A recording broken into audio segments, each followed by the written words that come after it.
ਜਦੋਂ कि कौमां अपनी होंद की लड़ाई लड़ रही हों, ਜਦੋਂ कौमां दुश्मन के सामने वो दुश्मन जिहड़ा मुगलों तो ज़्यादा ज़ालम है तो अंग्रेज़ों तो ज़्यादा शैतान है, तो जिसने चाणक्य नीति के चारों हथियार साम दाम दंड भेद सिखां दे उत्ते थोपे हुए ने।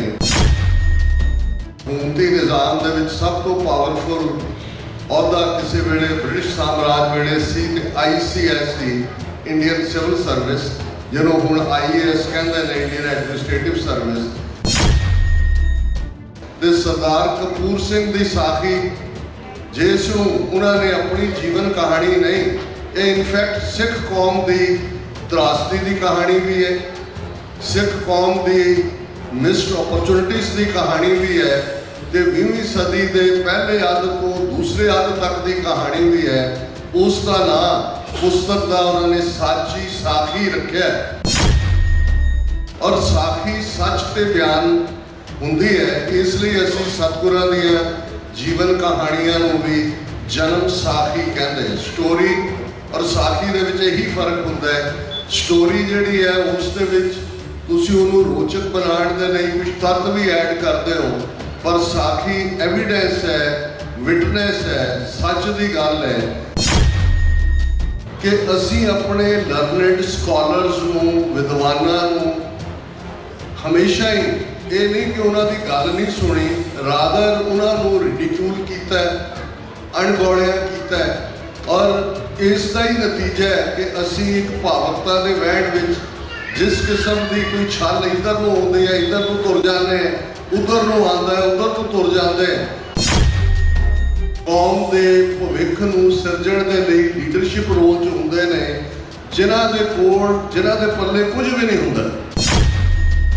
सरदार कपूर सिंह कहते हैं कि मेरी ये कहानी उस फिरदौसनामा फिरदौसी की कहानी वांग एक कहानी है, ताकि साडी उम्मत नूं, साडी कौम दीआं जनरेशनस नूं पता लगे कि असीं की सी ते किवें साडी बिल्कुल नकम्मी लीडरशिप ने, उजड़ लीडरशिप ने, गुणहीन लीडरशिप ने, कर्महीन लीडरशिप ने सानू किवें एक गुलामी जो दूसरी गुलामी दे विच लिया फसाया कि 40% सिख कौम पनाहगीर बन के बैठी है। 5 लाख 3 तो 5 लाख क्योंकि 10 लाख के करीब मर्डर या खून डुलदा लोगों का, जिस हिंदू सिख मुसलमान सारे शामिल ने, और 15 करोड़ के लगभग जिहड़े 50 मिलियन 1.5 करोड़ लोग दोनों पासों उजाड़े दे विच जांदे ने। पंजाब के उन्होंने 13 जिलों तो सिर्फ 3 जिलों के डिप्टी कमिश्नर सिख सन, उन्होंने चो MS रंधावा दिल्ली के कमिश्नर सन, एक पंजाब के कुछ होर वो वैसे पतत सी। जो सर कपूर सिंह होरां ने इस दे उत्ते प्रोटेस्ट किया कि भी तुसीं सारी कौम नूं जराइम पेशा बना दिता है, तो फिर वो कहानी जो उस तो बाद वापरती है, उन्होंने पहला कांगड़े तो हुशियारपुर ट्रांसफर कर दिता जाता है।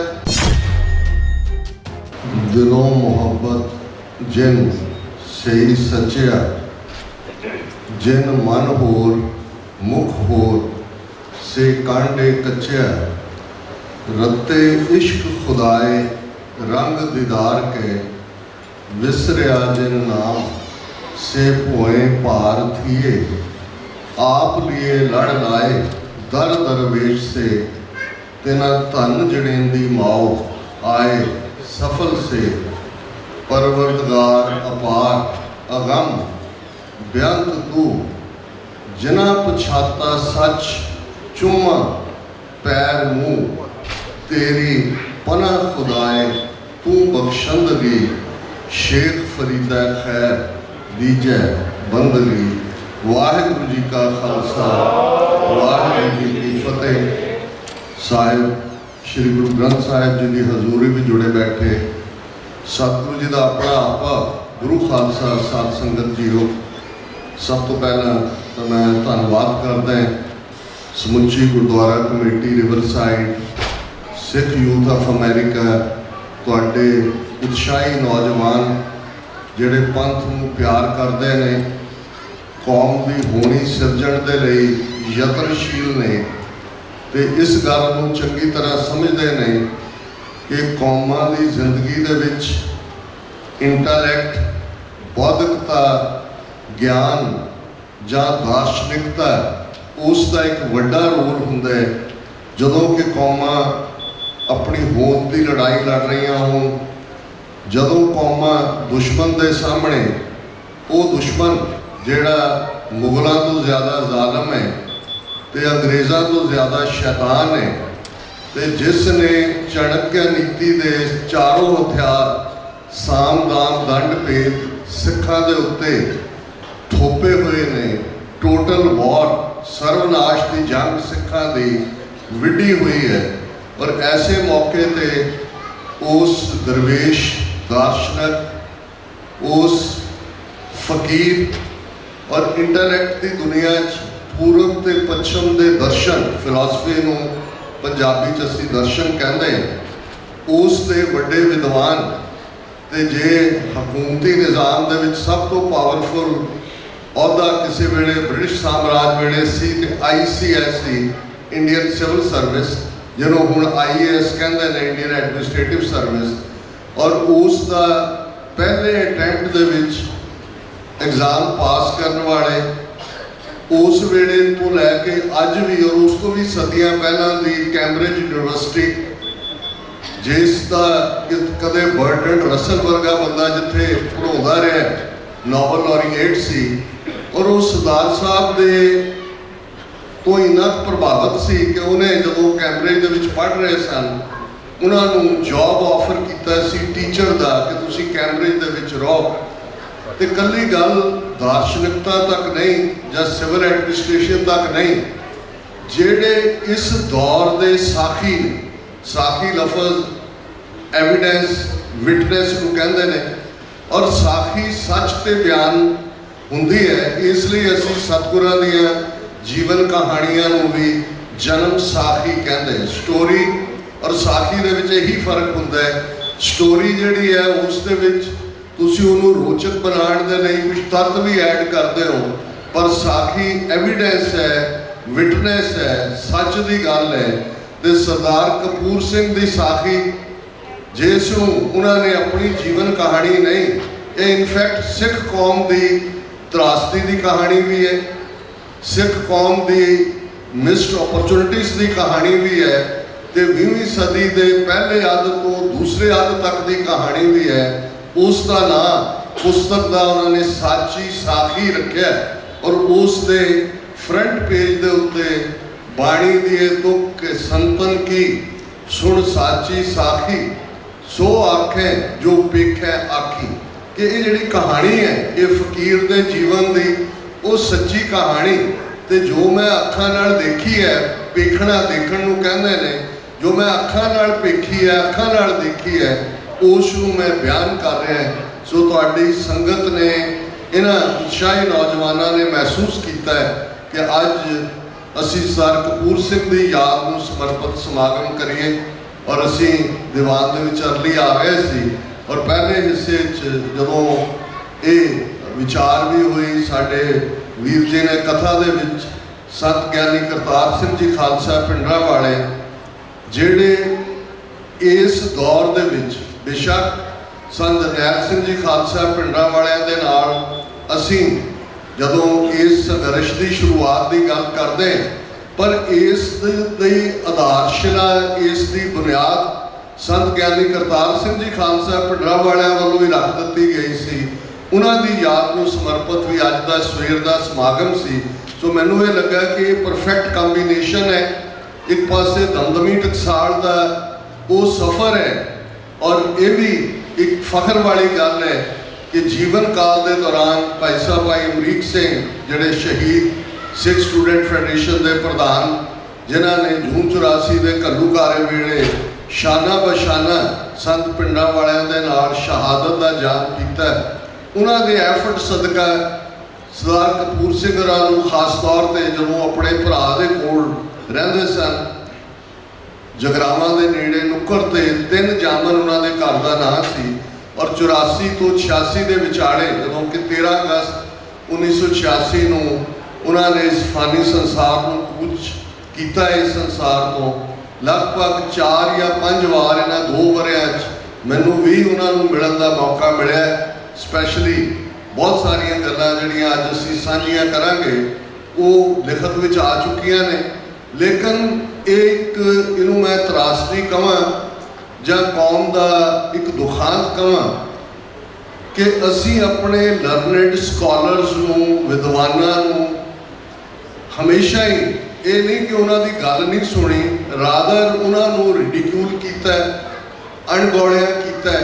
ਔਰ ਇਸ ਦਾ ਹੀ ਨਤੀਜਾ ਹੈ ਕਿ ਅਸੀਂ ਇੱਕ ਭਾਵੁਕਤਾ ਦੇ ਵਹਿਣ ਵਿੱਚ ਜਿਸ ਕਿਸਮ ਦੀ ਕੋਈ ਛਲ ਇੱਧਰ ਨੂੰ ਆਉਂਦੀ ਹੈ, ਇੱਧਰ ਨੂੰ ਤੁਰ ਜਾਂਦੇ, ਉੱਧਰ ਨੂੰ ਆਉਂਦਾ ਹੈ, ਉੱਧਰ ਨੂੰ ਤੁਰ ਜਾਂਦੇ।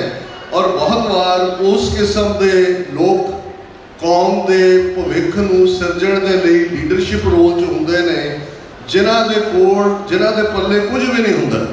ਔਰ ਗੁਰੂ ਨਾਨਕ ਸਾਹਿਬ ਦੀ ਬਾਣੀ ਦਾ ਉਹ ਫਰਮਾਨ ਜਿਹੜਾ ਸਰਦਾਰ ਕਪੂਰ ਸਿੰਘ ਜਦੋਂ ਕੋਈ ਉਹਨਾਂ ਕੋਲ ਬਹਿ ਜਾਏ ਤੇ ਕੌਮ ਦੀ ਤਰਾਸਦੀ ਦਾ ਬਿਆਨ ਕਰਦੇ ਹੋਏ ਇਸ ਗੁਰਬਾਣੀ ਦੀ ਤੁਕ ਨੂੰ ਲੈਂਦੇ ਸਨ ਔਰ ਫਿਰ ਇੱਕ ਇੱਕ ਕਰਕੇ ਬਿਲਕੁਲ ਇੰਟੈਲੈਕਚੁਅਲੀ ਉਹਨੂੰ ਇੰਟਰਪ੍ਰੇਟ ਕਰਦੇ ਸਨ। ਮੈਂ ਉਹਨੂੰ ਜ਼ਰੂਰ ਮੈਂਸ਼ਨ ਕਰਨਾ ਚਾਹਾਂਗਾ। ਔਰ ਇਹ ਗੁਰੂ ਨਾਨਕ ਸਾਹਿਬ ਦਾ ਫਰਮਾਨ ਹੈ, ਇੱਕ ਨਾ ਨਾਦ ਨਾ ਵੇਦ ਨਾ ਗੀਹ ਰਸ, ਰਸ ਕਸ ਨਾ ਜਾਣਨ। ਇੱਕ ਨਾ ਨਾਦ ਨਾ ਵੇਦ ਨਾ ਗੀਹ ਰਸ, ਰਸ ਕਸ ਨਾ ਜਾਣਨ। ਇੱਕ ਨਾ ਸਿੱਧ ਨਾ ਬੁੱਧ ਨਾ ਅਕਲ ਸਰ, ਸੇ ਅੱਖਰ ਕਾ ਭਿਓ ਨਾ ਲਹੰਤ। ਨਾਨਕ ਤੇ ਨਰ ਅਸਲ ਖਰ, ਵਿਣ ਗੁਣ ਗਰਬ ਕਰਨ। ਹੁਣ ਇਹ ਜਿਹੜੀਆਂ ਦੁਨੀਆ ਦੀਆਂ ਕਲਾਵਾਂ ਨੇ, ਨਾਦ ਅਸੀਂ ਸ਼ਬਦ ਨੂੰ ਕਹਿੰਦੇ ਹਾਂ ਜਿਹੜਾ ਬ੍ਰਹਿਮੰਡ ਦੇ ਵਿੱਚ ਵੀ ਹੈ। ਇਸ ਲਈ ਜਦੋਂ ਅਸੀਂ ਵਾਹਿਗੁਰੂ ਨੂੰ ਅਨਾਦਿ ਕਹਿੰਦੇ ਹਾਂ ਤੇ ਉਸ ਨਾਦ ਦੇ ਨਾਲ ਜੁੜਿਆ ਹੋਇਆ ਪਾਰਟ ਹੈ। ਔਰ ਇਹਦੇ 'ਚੋਂ ਜਿਹੜੀਆਂ ਸੰਗੀਤ ਦੀਆਂ ਕਲਾਵਾਂ ਨੇ, ਆਵਾਜ਼ ਦਾ ਜਾਦੂ ਹੈ, ਆਵਾਜ਼ ਨੂੰ ਵੱਖ-ਵੱਖ ਰਾਗਾਂ ਦੇ ਵਿੱਚ ਢਾਲਣਾ ਹੈ। ਆਵਾਜ਼ ਜਾਂ ਨਾਦ ਜਾਂ ਮਿਊਜ਼ਿਕ ਇਹ ਕੋਈ ਪੈਦਾ ਨਹੀਂ ਕੀਤਾ ਜਾਂਦਾ। ਤੁਸੀਂ ਦੇਖਦੇ ਹੋ ਦਰਿਆ ਦੇ ਵਿੱਚ ਪਾਣੀ ਵਗ ਰਿਹਾ, ਪੱਥਰਾਂ ਦੇ ਨਾਲ ਉਹ ਟਕਰਾਉਂਦਾ ਹੈ, ਇੱਕ ਕਲ-ਕਲ ਦੀ ਆਵਾਜ਼ ਆਉਂਦੀ ਹੈ, ਇੱਕ ਮਿਊਜ਼ਿਕ ਕ੍ਰੀਏਟ ਹੁੰਦਾ ਹੈ, ਉਹ ਨਾਦ ਹੈ। ਜਦੋਂ ਅਸੀਂ ਅਨਹਦ ਕਹਿੰਦੇ ਹਾਂ, ਹੱਦ ਆਹਦ ਤੋਂ ਹੈ ਕਿ ਉਹ ਸਾਜ਼ ਜਾਂ ਉਹ ਸੰਗੀਤ ਜਿਹੜਾ ਬਿਨਾਂ ਵਜਾਇਆ ਵੱਜੇ। ਜਦੋਂ ਅਸੀਂ ਕਿਸੇ ਪਰਮ ਪੁਰਖ ਦੀ ਜਾਂ ਬ੍ਰਹਮ ਗਿਆਨੀ ਦੀ ਜਾਂ ਗੁਰਮੁਖ ਦੀ ਜਾਂ ਚੌਥੇ ਪਦ ਨੂੰ ਪ੍ਰਾਪਤ ਵੀਰ ਭੈਣ ਦੀ ਗੱਲ ਕਰਦੇ ਹਾਂ ਤੇ ਅਸੀਂ ਅਨਹਦ ਸ਼ਬਦ ਦੀ ਗੱਲ ਕਰਦੇ ਹਾਂ। ਸੋ ਉਹ ਸ਼ਬਦ ਜਿਹੜਾ ਬਿਨਾਂ ਆਹਦ ਕੀਤੇ ਆਪ ਮੁਹਾਰੇ ਜਿਹੜਾ ਖੰਡਾ ਖੜਕ ਰਿਹਾ ਹੁੰਦਾ ਹੈ ਉਹ ਅਨਹਦ ਬਣ ਜਾਂਦਾ ਹੈ। ਪਰ ਦੁਨਿਆਵੀ ਤੌਰ ਦੇ ਉੱਤੇ ਜਿਹੜਾ ਕੰਨ ਰਸ ਵੀ ਹੈ, ਜਿਹੜਾ ਤੁਹਾਨੂੰ ਇੱਕ ਸਕੂਨ ਵੀ ਦਿੰਦਾ ਹੈ, ਜਿਹਨੂੰ ਮਿਊਜ਼ਿਕ ਦੀ ਦੁਨੀਆ ਕਿਹਾ ਜਾਂਦਾ ਹੈ, ਉਹ ਨਾਦ ਹੈ। ਤੇ ਗੁਰੂ ਸਾਹਿਬ ਕਹਿੰਦੇ ਨੇ ਇੱਕ ਉਹ ਨੇ ਜਿਨ੍ਹਾਂ ਦੇ ਕੋਲ ਨਾਦ ਦਾ ਗੁਣ ਨਹੀਂ, ਨਾ ਉਹ ਨਾਦ ਕਰ ਸਕਦੇ ਨੇ, ਨਾ ਉਹਨਾਂ ਕੋਲ ਮਿਊਜ਼ਿਕ ਦਾ ਟੈਲੈਂਟ ਹੈ, ਨਾ ਉਸ ਟੈਲੈਂਟ ਨੂੰ ਐਪਰੀਸ਼ੀਏਟ ਕਰ ਸਕਦੇ ਨੇ, ਨਾ ਉਹਨਾਂ ਨੂੰ ਇਸ ਗੱਲ ਦਾ ਇਲਮ ਹੈ ਕਿ ਕੀ ਠੀਕ ਹੈ ਕੀ ਗਲਤ ਹੈ। ਵੇਦ ਬੇਸ਼ੱਕ ਰਿਕ ਸ਼ਾਮ ਯਜੁਰ ਅਥਰ ਵਿਚਾਰ ਵੇਦ ਨੇ, ਪਰ ਗੁਰਬਾਣੀ ਦੇ ਵਿੱਚ ਜਦੋਂ ਵੀ ਅਸੀਂ ਵੇਦ ਲਫ਼ਜ਼ ਦੇਖਾਂਗੇ ਇਹ ਇੰਟੈਲੈਕਟ ਜਾਂ ਗਿਆਨ ਦਾ ਇੱਕ ਪ੍ਰਤੀਬਿੰਬ ਹੈ। ਉਸ ਦੇ ਵਿੱਚ ਸਾਰਾ ਹੀ ਗਿਆਨ, ਬੇਸ਼ੱਕ ਉਹ ਮਹਾਯਾਨਾ, ਲਘੂਯਾਨਾ, ਹੀਨਾਯਾਨਾ ਜਿਹੜੇ ਬੁੱਧ ਮਤ ਦੇ 3 ਗ੍ਰੰਥ ਨੇ, ਜਾਂ ਮਹਾਵੀਰ ਜੈਨ ਦੇ ਨਾਲ ਜੁੜੇ ਹੋਏ ਉਹਨਾਂ ਦੇ 24 ਅਵਤਾਰਾਂ ਦਾ ਕਾਨਸੈਪਟ ਹੈ, ਇਹ ਸਾਰੇ ਲਰਨਿੰਗ ਦੇ ਵਿੱਚ ਆ ਜਾਂਦੇ ਨੇ। ਜਿਨ੍ਹਾਂ ਨੂੰ ਪੰਡਤ ਕਹਿੰਦੇ ਨੇ ਕਿ ਉਹ ਸ਼ਾਸਤਰਾਂ ਦਾ ਗਿਆਤਾ ਹੈ, ਲਰਨਡ ਸਕਾਲਰ ਹੈ। ਗੁਰੂ ਸਾਹਿਬ ਕਹਿੰਦੇ ਨੇ ਕਿ ਉਹ ਨੇ ਜਿਨ੍ਹਾਂ ਦੇ ਕੋਲ ਵੇਦ ਦਾ ਗਿਆਨ ਵੀ ਨਹੀਂ ਹੈ, ਉਹਨਾਂ ਦੇ ਕੋਲ ਦੂਸਰਾ ਵਰਲਡਲੀ ਗਿਆਨ ਵੀ ਨਹੀਂ ਹੈ। ਗੀਹ ਰਸ ਨਜ਼ਮ ਨੂੰ ਕਹਿੰਦੇ ਨੇ, ਗੀਤ ਨੂੰ ਕਹਿੰਦੇ ਨੇ, ਪੋਇਟੀਕਲ ਸਕਿੱਲਸ ਨੂੰ ਕਹਿੰਦੇ ਨੇ ਕਿ ਉਹ ਨੇ ਜਿਨ੍ਹਾਂ ਦੇ ਕੋਲ ਨਾ ਨਾਦ ਹੈ ਨਾ ਵੇਦ ਹੈ, ਨਾ ਉਹਨਾਂ ਦੇ ਕੋਲ ਕੋਈ ਪੋਇਟੀਕਲ ਸਕਿੱਲਸ ਨੇ, ਕੋਈ ਸ਼ਾਇਰਾਨਾ ਅੰਦਾਜ਼ ਹੈ, ਨਾ ਸ਼ਾਇਰੀ ਨੂੰ ਸਮਝਣ ਦਾ, ਨਾ ਸ਼ਾਇਰੀ ਨੂੰ ਕਹਿਣ ਦਾ। ਇੱਕ ਨਾ ਨਾਦ ਨਾ ਵੇਦ ਨਾ ਗੀਹ ਰਸ, ਰਸ ਕਸ ਨਾ ਜਾਣਾ। ਹੁਣ ਰਸ ਤੇ ਕਸ ਕਸੈਲੇ ਨੂੰ ਅਸੀਂ ਕਹਿੰਦੇ, ਹੁਣ ਰਸ ਵੀ ਜਿਹੜੇ, ਹੁਣ ਜਦੋਂ ਅਸੀਂ ਜੀਭ ਦੀ ਗੱਲ ਕਰਦੇ ਹਾਂ, ਜੀਭ ਜਿਹੜੀ ਹੈ ਉਹ ਰਸ ਦੀ ਸਭ ਤੋਂ ਪਹਿਲਾ ਪੈਰਾਮੀਟਰ ਸੈੱਟ ਕਰਦੀ ਹੈ ਕਿ ਇਹ ਮਿੱਠਾ ਹੈ, ਖੱਟਾ ਹੈ, ਨਮਕੀਨ ਹੈ, ਕੌੜਾ ਹੈ, ਬੇਰਸ ਹੈ। कस कौड़े नूं कहंदे ने कि दुनियावी और सर कपूर सिंह बयान करदे आ कहंदे सी तुसीं कदे एस्प्रैसो कॉफ़ी पीती है, तुसीं कदे नेस्कैफे कॉफ़ी पीती है।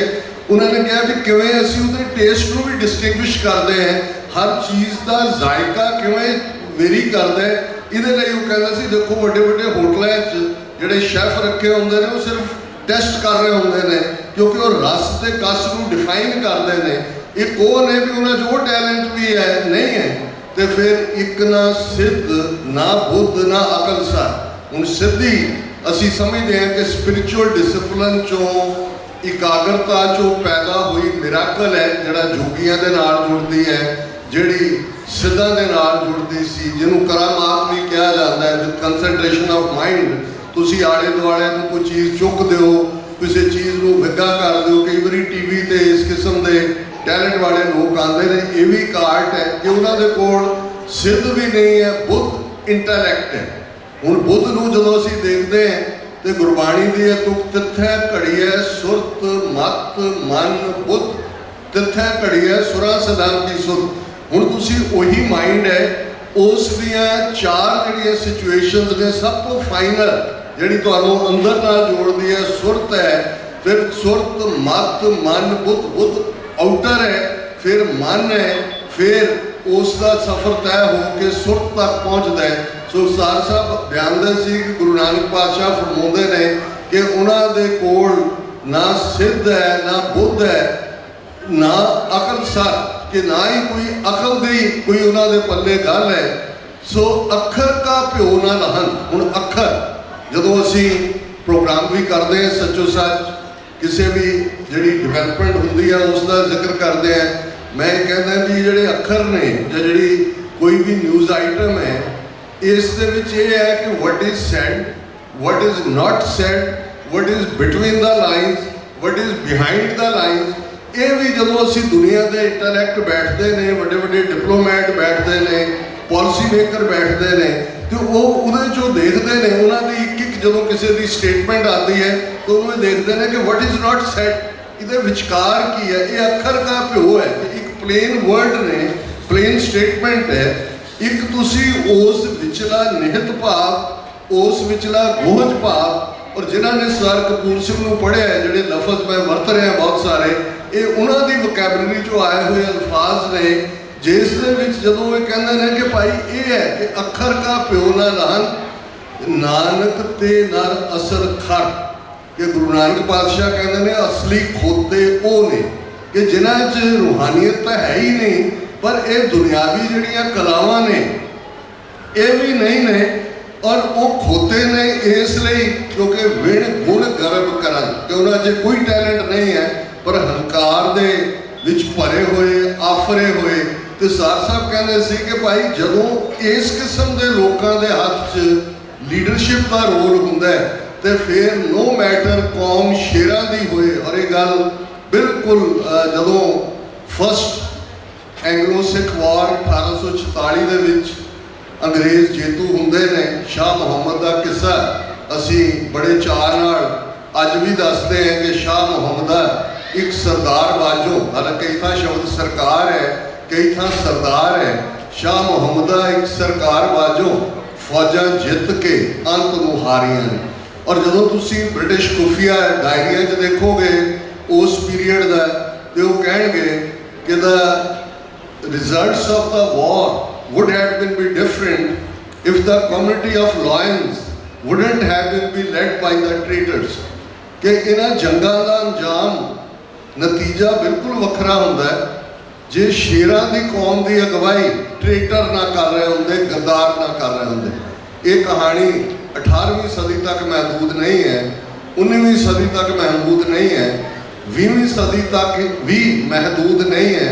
तो अज जो असी 21वीं सदी के दाखिल हो चुके हैं अज भी वही कहानी बार बार दोहराई जा रही है। गद्दारियों की कहानी, विकिया होया की कहानी, जुतियां चट्टन वालियां की कहानी, जुतियां खाण वालियां की कहानी। और ये भी इसलिए रिपीट हो रहा है। एक अंग्रेजी का अखांड अक्सर साडे स्कॉलर कहेंगे कि जी हिस्टरी रिपीट्स इटसेल्फ, कि इतिहास अपने आप को दोहराता है। ਇਤਿਹਾਸ ਇਸ ਲਈ ਨਹੀਂ ਦੁਹਰਾਉਂਦਾ ਕਿ ਉਹਦੇ 'ਚ ਕੋਈ ਸਪਰਿੰਗ ਲੱਗੇ ਹੋਏ ਨੇ ਕਿ ਘੁੰਮ ਕੇ ਇਤਿਹਾਸ ਉੱਥੇ ਆ ਜਾਂਦਾ ਹੈ। ਇਤਿਹਾਸ ਇਸ ਲਈ ਦੁਹਰਾਉਂਦਾ ਹੈ ਕਿ ਜਿਹੜੀਆਂ ਗਲਤੀਆਂ ਪਹਿਲਿਆਂ ਨੇ ਕੀਤੀਆਂ, ਜਿਹੜੇ ਵੀ ਇੰਸਟਰੂਮੈਂਟ ਉਹਨਾਂ ਨੇ ਇਸਤੇਮਾਲ ਕੀਤੇ ਗਲਤੀਆਂ ਲਈ, ਉਹੀ ਜਦੋਂ ਕੋਈ ਕਰੇਗਾ ਤਾਂ ਨਤੀਜਾ ਉਹੀ ਨਿਕਲੇਗਾ। ਉਸ 'ਚ ਕੋਈ ਤਬਦੀਲੀ ਨਹੀਂ ਹੋਏਗੀ। ਕੋਈ ਸਦੀਆਂ ਜੇ ਬੀਤ ਜਾਣ ਉਹਦਾ ਨਤੀਜਾ ਉਹੀ ਨਿਕਲੇਗਾ। ਔਰ ਇਸ ਲਈ ਸਰ ਕਪੂਰ ਸਿੰਘ ਦੀ ਕਹਾਣੀ ਇੱਕ ਦੁਖਾਂਤ ਵੀ ਹੈ, ਇੱਕ ਨਿੱਜੀ ਜੀਵਨ ਦਾ ਦੁਖਾਂਤ ਨਹੀਂ। ਔਰ ਉਹਨਾਂ ਨੇ ਆਪਣੀ ਉਸ ਪੁਸਤਕ 'ਚ ਕਿਹਾ ਕਿ ਮੈਂ ਕੋਈ ਆਪਣਾ ਰੋਣਾ ਨਹੀਂ ਰੋ ਰਿਹਾ ਕਿ ਮੈਂ ICS ਸੀ, 13-14 ਸਾਲ ਦੀ ਨੌਕਰੀ ਸੀ, ਮੈਨੂੰ ਡਿਸਮਿਸ ਕੀਤਾ ਹੈ, ਰੋਲ ਕੇ ਰੱਖ ਦਿੱਤਾ ਹੈ। ਉਹ ਕਹਿੰਦੇ ਸੀ ਵੀ ਮੈਂ ਇਸ ਲਈ ਆਪਣੀ ਕਹਾਣੀ ਜੱਗ ਦੇ ਸਾਹਮਣੇ, ਕੌਮ ਦੇ ਸਾਹਮਣੇ, ਔਰ ਉਹਦੇ 'ਚ ਉਹਨਾਂ ਨੇ ਬਿਗਨਿੰਗ 'ਚ ਫਿਰਦੌਸ ਇੱਕ ਬੜਾ ਵੱਡਾ ਸਕਾਲਰਲੀ ਇਨਸਾਨ, ਕਿਉਂਕਿ ਜਦੋਂ ਅਸੀਂ ਪਰਸ਼ੀਅਨ ਸਿਵਲਾਈਜੇਸ਼ਨ ਦੀ ਗੱਲ ਕਰਦੇ ਹਾਂ, ਈਰਾਨ ਦੀ ਸਿਵਲਾਈਜੇਸ਼ਨ ਦੀ, ਤਾਂ ਬਹੁਤ ਵੱਡੇ ਵੱਡੇ ਨਾਇਕ ਹਿਸਟਰੀ ਦੇ ਵਿੱਚ ਉਹਨਾਂ ਨੇ ਦਿੱਤੇ ਨੇ, ਥਾਟ ਦੇਣ ਵਾਲੇ ਲੋਕ ਦਿੱਤੇ ਨੇ। ਮੌਲਾਨਾ ਰੂਮੀ, ਜਿਹੜੀ ਅੱਜ ਵੀ ਰੂਮੀ ਦੀਆਂ ਰਚਨਾਵਾਂ ਦੁਨੀਆ ਭਰ 'ਚ ਟ੍ਰਾਂਸਲੇਟ ਹੁੰਦੀਆਂ ਨੇ, ਜਿਹੜਾ ਅਲਾਮਾ ਇਕਬਾਲ ਦਾ ਉਸਤਾਦ ਵੀ ਹੈ। ਇਸੇ ਤਰ੍ਹਾਂ ਫਿਰਦੌਸ ਦਾ ਕਈ ਹਜ਼ਾਰ ਜਿਹੜੇ ਕਪਲੇਟ ਨੇ, ਉਹਨਾਂ ਦਾ ਫਿਰਦੌਸਨਾਮਾ। ਤੇ ਸਰ ਕਪੂਰ ਸਿੰਘ ਕਹਿੰਦੇ ਨੇ ਕਿ ਮੇਰੀ ਇਹ ਕਹਾਣੀ ਉਸ ਫਿਰਦੌਸਨਾਮਾ, ਫਿਰਦੌਸੀ ਦੀ ਕਹਾਣੀ ਵਾਂਗ ਇੱਕ ਕਹਾਣੀ ਹੈ, ਤਾਂ ਕਿ ਸਾਡੀ ਉਮਤ ਨੂੰ, ਸਾਡੀ ਕੌਮ ਦੀਆਂ ਜਨਰੇਸ਼ਨਸ ਨੂੰ ਪਤਾ ਲੱਗੇ ਕਿ ਅਸੀਂ ਕੀ ਸੀ ਤੇ ਕਿਵੇਂ ਸਾਡੀ ਬਿਲਕੁਲ ਨਕੰਮੀ ਲੀਡਰਸ਼ਿਪ ਨੇ, ਉਜੜ ਲੀਡਰਸ਼ਿਪ ਨੇ, ਗੁਣਹੀਨ ਲੀਡਰਸ਼ਿਪ ਨੇ, ਕਰਮਹੀਨ ਲੀਡਰਸ਼ਿਪ ਨੇ ਸਾਨੂੰ ਕਿਵੇਂ ਇੱਕ ਗੁਲਾਮੀ 'ਚੋਂ ਦੂਸਰੀ ਗੁਲਾਮੀ ਦੇ ਵਿੱਚ ਲਿਆ ਫਸਾਇਆ। ਉਸ ਦਾ ਜ਼ਿਕਰ ਵੀ ਅਸੀਂ ਵੇਰਵੇ ਨਾਲ ਕਰਾਂਗੇ, ਕਿਉਂਕਿ ਸਰਦਾਰ ਕਪੂਰ ਸਿੰਘ ਔਰ ਜਿਵੇਂ ਸੰਤ ਕਰਤਾਰ ਸਿੰਘ ਜੀ ਖਾਲਸਾ ਪਿੰਡਰਾਂ ਵਾਲੇ ਜਾਂ ਸੰਤ ਜਰਨੈਲ ਸਿੰਘ ਜੀ ਖਾਲਸਾ ਪਿੰਡਰਾਂ ਵਾਲੇ, ਜਿਨ੍ਹਾਂ ਨੇ ਪੋਲੀਟੀਕਲ ਐਕਟਿਵਿਜ਼ਮ ਦੇ ਵਿੱਚ, ਔਰ ਅਕਸਰ ਮੈਂ ਆਪਣੀਆਂ ਪ੍ਰੈਜੈਂਟੇਸ਼ਨ ਦੇ ਵਿੱਚ ਇਹ ਕਹਿੰਦਾ ਕਿ ਸਿੱਖ ਰਾਜ 1849 ਦੇ ਵਿੱਚ ਅੰਗਰੇਜ਼ਾਂ ਦੇ ਪੇਟੇ ਪੈਂਦਾ ਹੈ। ਸਿਰਫ ਇੱਕ ਅਟੈਂਪਟ ਭਾਈ ਮਹਾਰਾਜ ਸਿੰਘ, ਜਿਹੜੇ ਬਾਬਾ ਵੀਰ ਸਿੰਘ ਨੌਰੰਗਾਵਾਦੀ ਉਹਨਾਂ ਦੇ ਮੁਕਾਮ ਦੇ ਮੁੱਖ ਸੇਵਾਦਾਰ ਸਨ, ਉਹਨਾਂ ਨੇ ਕੀਤਾ, ਜਿਹੜਾ ਵਾਪਸ ਸਿੱਖ ਰਾਜ ਨੂੰ ਹਾਸਲ ਕਰਨ ਦਾ ਸੀ। ਬਗਾਵਤ ਦਾ ਝੰਡਾ ਚੁੱਕਿਆ। ਬਹੁਤ ਜਲਦੀ ਜਿਹੜਾ ਉਹਨਾਂ ਦੀ ਗ੍ਰਿਫਤਾਰੀ ਹੋਈ। ਉਹ ਪਹਿਲੇ ਪੰਜਾਬ ਦੀ ਧਰਤੀ ਤੋਂ ਜਲਾਵਤਨ ਕਰ ਦਿੱਤੇ ਗਏ ਆਗੂ ਸਨ, ਜਿਨ੍ਹਾਂ ਨੂੰ ਸਿੰਗਾਪੁਰ ਦੀ ਜੇਲ੍ਹ ਦੇ ਵਿੱਚ ਕਈ ਸਾਲ ਜਿਹੜਾ ਬੰਦ ਕਮਰੇ 'ਚ ਰੱਖਿਆ ਗਿਆ, ਜਿੱਥੇ ਉਹਨਾਂ ਨੇ ਅਖੀਰਲੇ ਸਾਹ ਲਏ।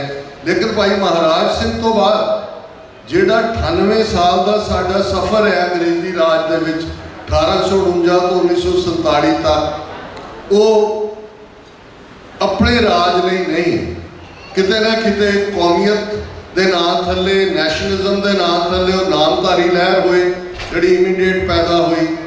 ਉਹ ਗਦਰ ਪਾਰਟੀ ਹੋਏ ਜਿਹੜੀ 20ਵੀਂ ਸਦੀ ਦੀ ਬਿਗਨਿੰਗ 'ਚ ਹੋਈ, ਜਾਂ ਬਾਅਦ ਦੇ ਵਿੱਚ ਜਦੋਂ ਅਸੀਂ ਸ਼ਹੀਦ ਭਗਤ ਸਿੰਘ ਜਾਂ ਆਜ਼ਾਦ ਹਿੰਦ ਫੌਜ ਜਾਂ ਦੂਸਰਾ ਪਾਰਟ ਦੇਖਦੇ ਹਾਂ।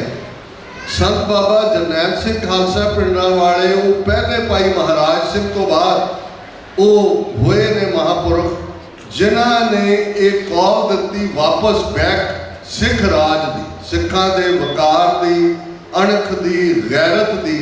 ਤੇ ਸਰਦਾਰ ਕਪੂਰ ਸਿੰਘ ਦੀ ਆਵਾਜ਼ ਬੇਸ਼ੱਕ ਇੱਕ ਲੋਨ ਆਵਾਜ਼ ਵਾਂਗ 20ਵੀਂ ਸਦੀ ਦੇ ਵਿੱਚ ਉੱਭਰੀ। ਉਹ ਇਸ ਗੱਲ ਨੂੰ ਸਮਝਦੇ ਸਨ ਕਿ ਪੋਲੀਟੀਕਲ ਸੋਵਰਨਿਟੀ, ਬਾਦਸ਼ਾਹਤ ਦੇ ਲਈ ਆਪਣਾ ਇੰਡੀਪੈਂਡੈਂਟ ਸੋਵਰਨ ਸਟੇਟਸ ਹੋਣਾ ਕਿੰਨਾ ਇੰਪੋਰਟੈਂਟ ਹੈ। ਔਰ ਉਹਨਾਂ ਦੀ ਕਹਾਣੀ ਅਸਲ ਦੇ ਵਿੱਚ ਜਿੱਥੇ ਅਕਾਲੀ ਲੀਡਰਸ਼ਿਪ ਜਾਂ ਸਿੱਖ ਲੀਡਰਸ਼ਿਪ ਦੀ ਫੇਲਿਅਰ ਦੀ ਕਹਾਣੀ ਵੀ ਸਾਹਮਣੇ ਆਉਂਦੀ ਹੈ, ਉੱਥੇ ਅੱਜ ਅਸੀਂ ਜਿਸ ਮੁਕਾਮ ਤੇ ਖੜੇ ਹਾਂ। ਔਰ ਦੀਵਾਨ ਚਾੜ੍ਹਨ ਤੋਂ ਪਹਿਲਾਂ ਕੁਝ ਸਮਾਂ ਸਾਰੇ ਵੀਰਾਂ ਦੇ ਨਾਲ, ਪ੍ਰਬੰਧਕੀ ਕਮੇਟੀ ਔਰ ਹੋਰ ਵੀਰਾਂ ਦੇ ਨਾਲ ਵੀ ਵਿਚਾਰ ਹੋ ਰਹੇ ਸੀ। ਹਰ ਗੁਰਸਿੱਖ ਫਿਕਰ ਕਰਦਾ ਹੈ ਕਿ ਭਾਈ ਅਸੀਂ ਜਿੱਥੇ ਆ ਕੇ ਅੱਜ ਖੜੇ ਹਾਂ, ਸਾਡਾ ਫਿਊਚਰ ਜਾਂ ਸਾਡਾ ਗੋਲ ਜਿਹੜਾ 1.5 ਲੱਖ ਤੋਂ ਜ਼ਿਆਦਾ ਕੌਮ ਦੇ ਸ਼ਹੀਦ ਸਿੰਘਾਂ ਸਿੰਘਣੀਆਂ ਨੇ ਆਪਣੇ ਸਰੀਰਾਂ ਦੇ ਠੀਕਰੇ ਦਿੱਲੀ ਸਾਮਰਾਜ ਦੇ ਸਿਰ ਤੇ ਭੰਨ ਕੇ ਖਾਲਿਸਤਾਨ ਦਾ ਰੱਖਿਆ ਹੋਇਆ, ਉਸ ਨੂੰ ਅਸੀਂ ਕਿਵੇਂ ਹਾਸਲ ਕਰ ਸਕਦੇ ਹਾਂ। ਇਹ ਸਾਡੀ ਫਿਊਚਰ ਦੀ ਲਾਈਨ ਕਿੱਥੇ ਸਾਨੂੰ ਪੜਚੋਲ ਕਰਕੇ ਆਪਣੀਆਂ ਕਮਜ਼ੋਰੀਆਂ ਨੂੰ ਸਮਝਣ ਦੀ ਲੋੜ ਹੈ, ਕਿਹੜੀਆਂ ਸਾਡੀਆਂ ਸਟਰੈਂਥਸ ਨੇ, ਸਾਡੀ ਵਿਖਰੀ ਹੋਈ ਤਾਕਤ ਹੈ, ਜਿਸ ਨੂੰ ਅਸੀਂ ਟੁਗੈਦਰਨੈਸ ਦੇ ਨਾਲ, ਇਕਾਗਰਤਾ ਦੇ ਨਾਲ ਇਸ ਦੇ ਉੱਤੇ ਵਿਚਾਰ ਕਰਕੇ ਉਸ ਨੂੰ ਅਸੀਂ ਅੱਗੇ ਤੋਰ ਸਕਦੇ ਹਾਂ। ਪਰ ਇਸ ਦਾ ਧਿਆਨ ਰਹੇ ਕਿ ਬੇਸ਼ੱਕ ਕਈ ਵਾਰੀ ਪਾਸਟ ਦੀ ਗੱਲ ਕਰਦੇ ਹਾਂ, ਬੀਤੇ ਦੀ ਗੱਲ ਕਰਦੇ ਹਾਂ, ਕਿਸੇ ਨੂੰ ਦੋਸ਼ ਦੇਣਾ ਸੌਖਾ ਹੁੰਦਾ ਹੈ, ਪਰ ਜਦੋਂ ਅਸੀਂ ਕਰੰਟ ਦੇ ਵਿੱਚ ਗੱਲ ਕਰਦੇ ਹਾਂ ਉਦੋਂ ਅਸੀਂ ਖੁਦ ਕੋਈ ਵੀ ਜ਼ਿੰਮੇਵਾਰੀ ਲੈਣ ਤੋਂ ਗੁਰੇਜ਼ ਕਰਦੇ ਹਾਂ ਜਾਂ ਉਹਦੇ 'ਚ ਅਸੀਂ ਭਗੌੜਾਪਨ ਦਿਖਾਉਂਦੇ ਹਾਂ। ਸਰ ਕਪੂਰ ਸਿੰਘ ਇੱਕ ਸਧਾਰਨ ਸਿੱਖ ਪਰਿਵਾਰ ਦੇ ਵਿੱਚ ਪੈਦਾ ਹੋਏ, ਕੋਈ ਬਹੁਤ ਰਜਵਾੜਿਆਂ ਦਾ, ਕੋਈ ਵੱਡੇ ਅਮੀਰਾਂ ਦਾ ਜਾਂ ਵੱਡੇ ਜ਼ਿਮੀਂਦਾਰਾਂ ਦਾ ਪਰਿਵਾਰ ਨਹੀਂ ਹੈ। ਸਰਦਾਰ ਦਿਦਾਰ ਸਿੰਘ ਜਿਹੜੇ ਜ਼ਿਲ੍ਹਾ ਲੁਧਿਆਣਾ ਦੇ ਇੱਕ ਛੋਟੇ ਜਿਹੇ ਪਿੰਡ ਚੱਕ ਦੇ ਵਿੱਚ ਨੇ, ਉੱਥੇ ਉਹਨਾਂ ਦਾ ਜਨਮ ਹੁੰਦਾ ਔਰ ਬਹੁਤ ਜਲਦੀ ਉਹਨਾਂ ਦਾ ਪਰਿਵਾਰ ਜ਼ਿਲ੍ਹਾ ਲਾਇਲਪੁਰ, ਜਿਸ ਨੂੰ ਹੁਣ ਉਸ ਦਾ ਨਾਮ ਫੈਸਲਾਬਾਦ ਰੱਖਿਆ ਗਿਆ ਹੈ, ਉਸ ਦੀ ਤਹਿਸੀਲ ਸਮੁੰਦਰੀ ਦੇ ਏਰੀਆ ਦੇ ਵਿੱਚ ਜਾ ਕੇ ਆਬਾਦ ਹੁੰਦੇ ਨੇ, ਜਿੱਥੇ ਉਹਨਾਂ ਦਾ ਬਚਪਨ, ਉਹਨਾਂ ਦੀ ਐਜੂਕੇਸ਼ਨ ਹੁੰਦੀ ਹੈ। ਬ੍ਰਿਲੀਅੰਟ ਨੇ ਸ਼ੁਰੂ ਤੋਂ, ਮੁੱਢਲੀ ਐਜੂਕੇਸ਼ਨ ਤੋਂ ਬਾਅਦ ਲਾਹੌਰ ਆਉਂਦੇ ਨੇ। ਫਿਲਾਸਫੀ ਉਹਨਾਂ ਦਾ ਪਿਆਰਾ ਸਬਜੈਕਟ ਹੈ, ਪਰ ਇਸ ਸਾਰੇ ਪੀਰੀਅਡ ਦੇ ਵਿੱਚ ਅੱਡ-ਅੱਡ ਜ਼ਬਾਨਾਂ ਦੇ ਉੱਤੇ ਉਹਨਾਂ ਨੂੰ ਅਮੂਲ ਹਾਸਲ ਹੁੰਦਾ ਹੈ। ਉਹ ਅਰਬੀ ਹੈ, ਫਾਰਸੀ ਹੈ, ਸੰਸਕ੍ਰਿਤ ਹੈ। ਔਰ ਜੇ ਤੁਸੀਂ ਸਰ ਕਪੂਰ ਸਿੰਘ ਨਾਲ ਜਿਨ੍ਹਾਂ ਵੀਰਾਂ 'ਚੋਂ ਕਿਸੇ ਨੂੰ ਕਦੇ ਮੌਕਾ ਬਣਿਆ ਹੋਏ, ਬਜ਼ੁਰਗਾਂ ਨੂੰ ਖਾਸ ਤੌਰ 'ਤੇ, ਤੁਸੀਂ ਉਹਨਾਂ ਦੇ ਸਾਹਮਣੇ ਬੈਠ ਕੇ ਇਵੇਂ ਜਿਵੇਂ ਕਿ ਕੋਈ ਵੱਡਾ ਯੋਗੀ, ਵੱਡਾ ਨਾਥ, ਵੱਡਾ ਕੋਈ ਸਪਿਰਿਚੁਅਲ ਟੀਚਰ ਬੋਲਦਾ ਹੈ, ਤੇ ਤੁਹਾਨੂੰ ਸਿਰਫ ਇਹ ਹੁੰਦਾ ਵੀ ਤੁਸੀਂ ਅੱਖ ਵੀ ਨਾ ਫਰਕੋ ਕਿ ਕਿਤੇ ਉਹ ਬੇਅਦਬ ਨਾ ਮਹਿਸੂਸ ਕਰਨ। ਸਿਰਫ ਸੁਣਨ 'ਚ ਹੁੰਦਾ ਹੈ ਤੇ ਉਹ ਕਿਵੇਂ ਧਾਰਾਬੱਧ ਤਰੀਕੇ ਨਾਲ ਸ਼ਾਸਤਰਾਂ, ਵੇਦਾਂ, ਉਹਨਾਂ ਨੂੰ ਕੋਟ ਕਰਕੇ ਫਿਰ ਗੁਰਮਤਿ ਦੇ ਸਿਧਾਂਤ ਦੀ ਗੱਲ ਕਰਦੇ ਸਨ। ਜੇ ਵੈਸਟਰਨ ਫਿਲਾਸਫੀ ਦੀ ਗੱਲ ਹੈ ਤੇ ਸੁਕਰਾਤ, ਪਲੇਟੋ ਤੋਂ ਗੱਲ ਦੀ ਸ਼ੁਰੂਆਤ ਹੁੰਦਿਆਂ ਉਹ ਕਰੰਟ ਪੀਰੀਅਡ ਦੇ ਉੱਤੇ ਆ ਜਾਂਦੇ ਸਨ। ਜੇ ਖਗੋਲ ਦੀ ਗੱਲ ਹੈ, ਸਿਤਾਰਿਆਂ ਦੀ ਗੱਲ ਹੈ, ਸਟਾਰਸ ਦੀ ਗੱਲ ਹੈ, ਤੇ ਉਹਨਾਂ ਨੇ, ਔਰ ਉਹਨਾਂ ਦਾ ਜਦੋਂ ਤੁਸੀਂ, ਔਰ ਮੈਂ ਰਿਕਮੈਂਡ ਵੀ ਕਰਾਂਗਾ ਕਿ ਸਿੱਖ ਸਿਆਸਤ ਵਾਲਿਆਂ ਨੇ ਉਹਨਾਂ ਦੀਆਂ ਬਹੁਤ ਸਾਰੀਆਂ ਪੁਸਤਕਾਂ ਅੰਗਰੇਜ਼ੀ ਦੀਆਂ ਵੀ ਔਰ ਪੰਜਾਬੀ ਦੀਆਂ ਵੀ ਪਬਲਿਸ਼ ਕੀਤੀਆਂ ਨੇ, ਉਹ ਤੁਸੀਂ ਜ਼ਰੂਰ ਪੜ੍ਹੋ। ਜਿਨ੍ਹਾਂ ਕੌਮਾਂ ਦੇ ਵਿੱਚ ਪੜ੍ਹਨ ਦਾ ਸ਼ਹੂਰ ਮੁੱਕ ਜਾਂਦਾ ਹੈ, ਉਹਨਾਂ ਦੇ ਵਿੱਚ ਐਨਾਲਿਸਿਸ ਕਰਨ ਦੀ ਸਮਰੱਥਾ ਨਹੀਂ ਹੁੰਦੀ। ਉਹ ਅਫਵਾਹਾਂ 'ਤੇ ਬੇਸਡ ਗੱਲਾਂ 'ਤੇ ਯਕੀਨ ਕਰਦੇ ਨੇ, ਉਹ ਜਜ਼ਬਾਤਾਂ ਦੇ ਤਹਿਤ ਬਹਿੰਦੇ ਨੇ। ਉਹ ਫਿਰ ਕੋਈ ਕੇਜਰੀਵਾਲ ਰੋੜ ਕੇ ਲੈ ਜਾਏ ਜਾਂ ਕੋਈ ਕਾਂਗਰਸ ਰੋੜ ਕੇ ਲੈ ਜਾਏ, ਜੋ ਅਸੀਂ ਦੇਖਿਆ ਪਿਛਲੇ 40 ਵਰ੍ਹਿਆਂ 'ਚ ਵਰਤਾਰਾ ਹੈ। ਕਿਉਂਕਿ ਜਦੋਂ ਤੱਕ ਤੁਹਾਡੇ ਕੋਲ ਐਨਾਲਿਟੀਕਲ ਮਾਈਂਡ ਨਹੀਂ ਹੈ, ਦੇਖੋ ਰੱਬ ਨੂੰ ਮਿਲਣ ਦੇ ਲਈ ਕੋਈ ਪੜ੍ਹਾਈ ਦੀ ਲੋੜ ਨਹੀਂ ਹੈ। ਪੜ੍ਹਿਆ ਅਨਪੜ੍ਹਿਆ ਪਰਮਗਤ ਪਾਵੇ, ਉੱਥੇ ਕੋਈ ਲੋੜ ਨਹੀਂ ਹੈ ਕਿ ਕੋਈ ਹੈ ਪੜ੍ਹਿਆ। ਉੱਥੇ ਫੇਥ ਦੀ ਗੱਲ ਹੈ, ਈਮਾਨ ਦੀ ਗੱਲ ਹੈ।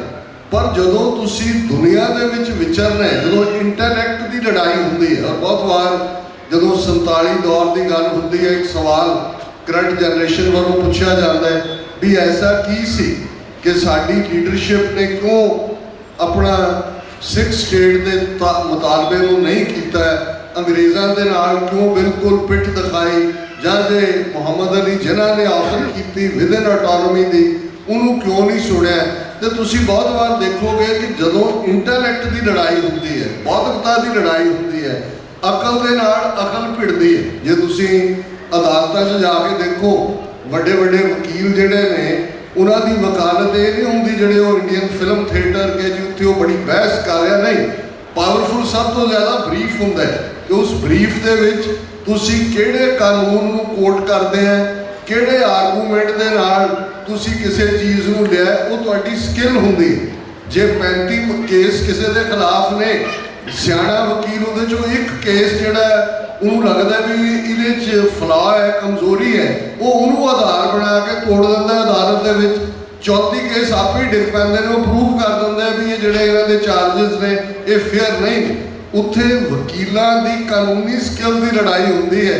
ਔਰ ਤੁਸੀਂ ਦੇਖਿਆ ਵੀ ਵੱਡੇ ਵੱਡੇ ਕਨਵਿਕਟ ਬਰੀ ਹੋ ਜਾਂਦੇ ਨੇ, ਮਰਡਰਰ ਬਰੀ ਹੋ ਜਾਂਦੇ ਨੇ। ਇੰਟੈਲੈਕਟ ਦੀ ਲੜਾਈ ਜਦੋਂ 47 ਦੇ ਦੌਰ ਦੀ ਅਸੀਂ ਗੱਲ ਕਰਦੇ ਹਾਂ, ਇੱਕ ਪਾਸੇ ਗਾਂਧੀ ਹੈ, ਨਹਿਰੂ ਹੈ, ਪਟੇਲ ਹੈ, ਜਿਨ੍ਹਾਂ ये सारे लंडन रिटर्नड वकील, सारे पटेल भी, बहुत काड़ो की पटेल की शक्ल देख के लगते भी पता नहीं उतों गुजरात के किसी ढाबे तो उठ के आ गया, बट बड़ा लर्नड वकील उस पीरीयड का है।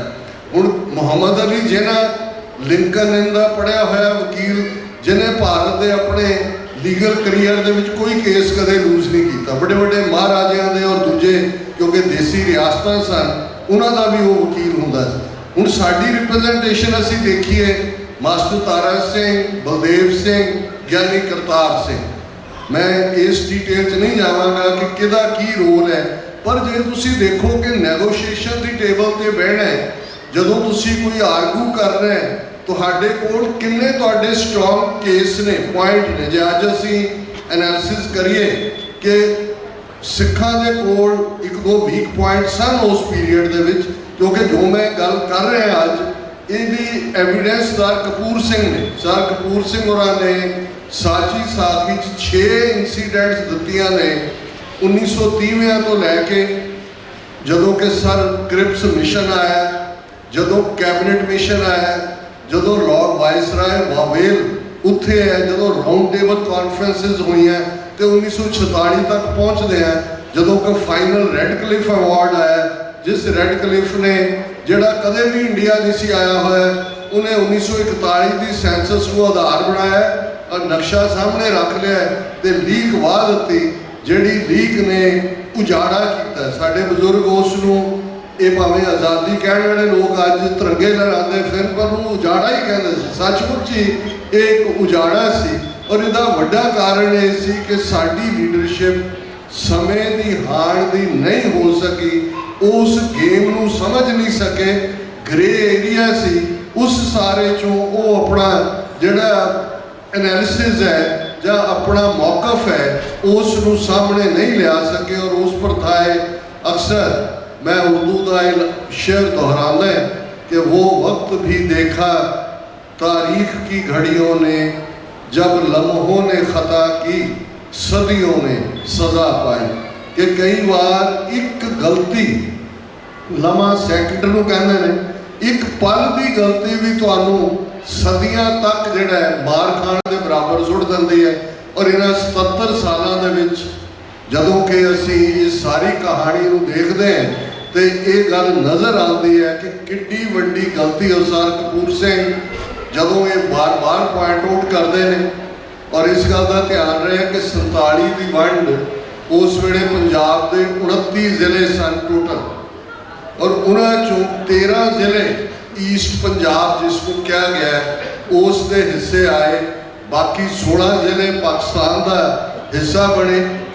जिहड़ा आबादी का तवाजुन सी दोनों पासे का उजाड़ा ये दसदा है 47 तो पहला लगभग 42-43 लाख जिहड़े पंजाबी ने, हिंदू और सिख, ये उस पासों इधर आए और इन्नी गिणती दे विच ईस्ट पंजाब चो उधर गए। पर सब तो वस्ट सफरर सिख सन ते कारण वही लीडरशिप का भंबल भूसा, लीडरशिप का कन्फ्यूजन जिहड़ा अज भी असी किसी ना किसी फॉर्म दे विच देख रहे हैं। और सर कपूर सिंह 1934 के लगभग ICS बन चुके सन। गुजरात जिले के जिहड़ा पाकिस्तान का गुजरात है डिप्टी कमिश्नर रहे, गुड़गावां च रहे, और 1947 के विचों डिस्ट्रिक्ट कांगड़ा के डिप्टी कमिश्नर सन। उस वेले का डिस्ट्रिक्ट कांगड़ा बहुत बड़ा एरिया सी, उहदे च अज दा डिस्ट्रिक्ट कुल्लू, मनाली, लाहौर, स्पीति, रोहतांग पास, क्योंकि ये सारा कांगड़ा सिख राज का हिस्सा महाराजा रणजीत सिंह के वेले। और सिख राज दीयां हद्दां चाइना के नाल दो पासों लगदियां सन, एक तो बाद दे विच जदों बालिस्तान और लद्दाख फतह किया, पर उस तो पहला रोहतांग पास जिहड़े कदे कुल्लू मनाली गए होण, मनाली तो ऊपर रोहतांग पास राही वो जाके तिब्बत के विचों पास खुलदा है। और वो एरिया है जिथे कदे रोहतांग पास के फुट हिल के विच अज भी एक गुमनाम जी थां है, बहुते उहदा पता नहीं है, उन्होंने मड़ी सिंघा कहते हैं। महाराजा रणजीत सिंह के वेले एक सिख फौज की एक्सपीडिशन जदों उन्होंने कांगड़ा संसार चंद कटोच तो फतह कर लिया, नेपाल के गोरखियां के नाल लड़ाई हुई, कांगड़े की लोहबिडवी लड़ाई, और उतों तक एक यतन होया कि चाइना तक एक्सप्लोर किया जाए। पर वो एक ऐसा अनसर्टन पास है, दर है, बर्फ पई, बहुत सारे लोग फौजी दब गए और जदों उन्होंने डैड बॉडीज कढ़िया गई बजाय पंजाब लियाण दे उत्थे ही उन्होंने संस्कार किया गया। उन्होंने मड़ी ਸਿੰਘਾ कहते हैं। सो इन्ने वड्डे डिस्ट्रिक्ट के deputy commissioner sir Kapoor Singh सन और 10 अक्तूबर 1947 ये दिन सानू हमेशा याद रहिंदा है। उसका कारण कि ये नवे मुल्क दे विच जिसनूं आज़ादी का नाम दिता गया, जिस मुल्क के बनाने लई कुर्बानियां की कहानी का असीं सुणाउंदे हैं कि जी इन्ने जेलों च गए, इन्ने काले पानी गए, इन्ने फांसी ते चढ़े, इन्हां दीयां जदादां कुर्क होईयां। प्यारा सिंह निरछल एक स्टेजी कवि हुंदे सन, मंजी साहब दीवान हॉल नज़मां सुणाते सन, तो उन्होंने एक बार एक कपलेट कहा सी कि बाजी लै गए भाने शाह होरी, असीं धौन भनाउण दे यार ही रहे। कि वो कहानी सुनाना इन्नियां कुर्बानियां तो साड़ी मूर्खता की कहानी बन जाती है कि भाई अल्टीमेटली पावर किन्हां ने लई, लेकिन जिन्हां दे कोल पावर आई उन्होंने तुहानूं किवें ट्रीट किया कि 40% सिख कौम पनाहगीर बन के बैठी है। 5 लाख 3 तो 5 लाख क्योंकि 10 लाख के करीब मर्डर या खून डुलदा लोगों का, जिस हिंदू सिख मुसलमान सारे शामिल ने, और 15 करोड़ के लगभग जोड़े 50 मिलियन 1.5 करोड़ लोग दोनों पासों उजाड़े के जाते हैं। तो अजे एक वड्डी गिणती जी है वो घरों का कोई ना कोई जी मरवा के 3 कपड़ियां इधर बैठे ने। पंजाब दे विच गोपी चंद भार्गव की सरकार है, चंदू लाल त्रिवेदी गवर्नर है, नेहरू प्राइम मिनिस्टर है, पटेल होम मिनिस्टर है, और सर कपूर सिंह देखते हैं कि एक सर्कुलर पंजाब के गवर्नर का आता है जिस दे लफज ने Sikhs are a criminal tribe and a menace to the law abiding Hindus. Government authorizes deputy commissioners to take suitable measures to curb activities of these anti social people. हुण ये सर्कुलर बड़ा स्पष्ट सी कि सिख एक जराइम पेशा कबीला है तो कानून मनने वाले हिंदुओं के लिए खतरा है, और डिप्टी कमिश्नर्स को यह अधिकार है कि वो लड़ींदे ढंग प्रबंध करन ताकि ये जिहड़े गैर समाजी लोग ने सिख इन्हां दियां एक्टिविटीज़ नूं नत्थ पाई जा सके। पंजाब के उन्होंने 13 जिलों तो सिर्फ 3 जिलों के डिप्टी कमिश्नर सिख सन, उन्होंने MS रंधावा दिल्ली के कमिश्नर सन, एक पंजाब के विच होर वैसे पतत सी। जो सर कपूर सिंह होरां ने इस दे उत्ते प्रोटेस्ट किया कि भी तुसी सारी कौम नूं जराइम पेशा बना दिता है। तो फिर वो कहानी जो उस तो बाद वापरती है, उन्होंने पहला कांगड़े तो हुशियारपुर ट्रांसफर कर दिता जाता है, फिर उन्होंने उत्ते फ्रीवुलस केस झूठा कि जी इन्होंने जी मदद देनी सी पनाहगीरां नूं, उहदे चों पैसे खाते ने, करप्शन केस वो बनाया जाता है, और हुशियारपुर जिले का डिप्टी कमिश्नर होंदे उन्होंने सस्पेंड किया जाता है। फिर उदों का court Punjab high court Shimla move होया, उत्थे वो केस लड़ते हैं, सुप्रीम कोर्ट तक जाते हैं, लेकिन हालात जो उन्होंने नाल वापरदा है, उन्होंने ये गल कही कि सुप्रीम कोर्ट का जोड़ा एक जज है जोड़ा केस सुन भी रहा है, वो भी कहता भी जोड़ा जिहदे खिलाफ नहरू होए उन्होंने कोई पनाह नहीं दे सकता है, और सरदार साहब को बिना पेनशन दिते डिसमिस कर दिता जाता है। और इस कहानी को बयानदिया वो ये कहते हैं कि मुल्क हिंदू का राज तिकड़ी का गुरु राखा पाई सिखड़े का, कि हुण ये तिकड़ी नहरू पटेल और चंदू लाल त्रिवेदी की इन्हों का राज शुरू हो गया। सिखा के लिए ये बहुत जो हालात बन गए उन्होंने सिख शायद इमैजिन भी नहीं कर सकते।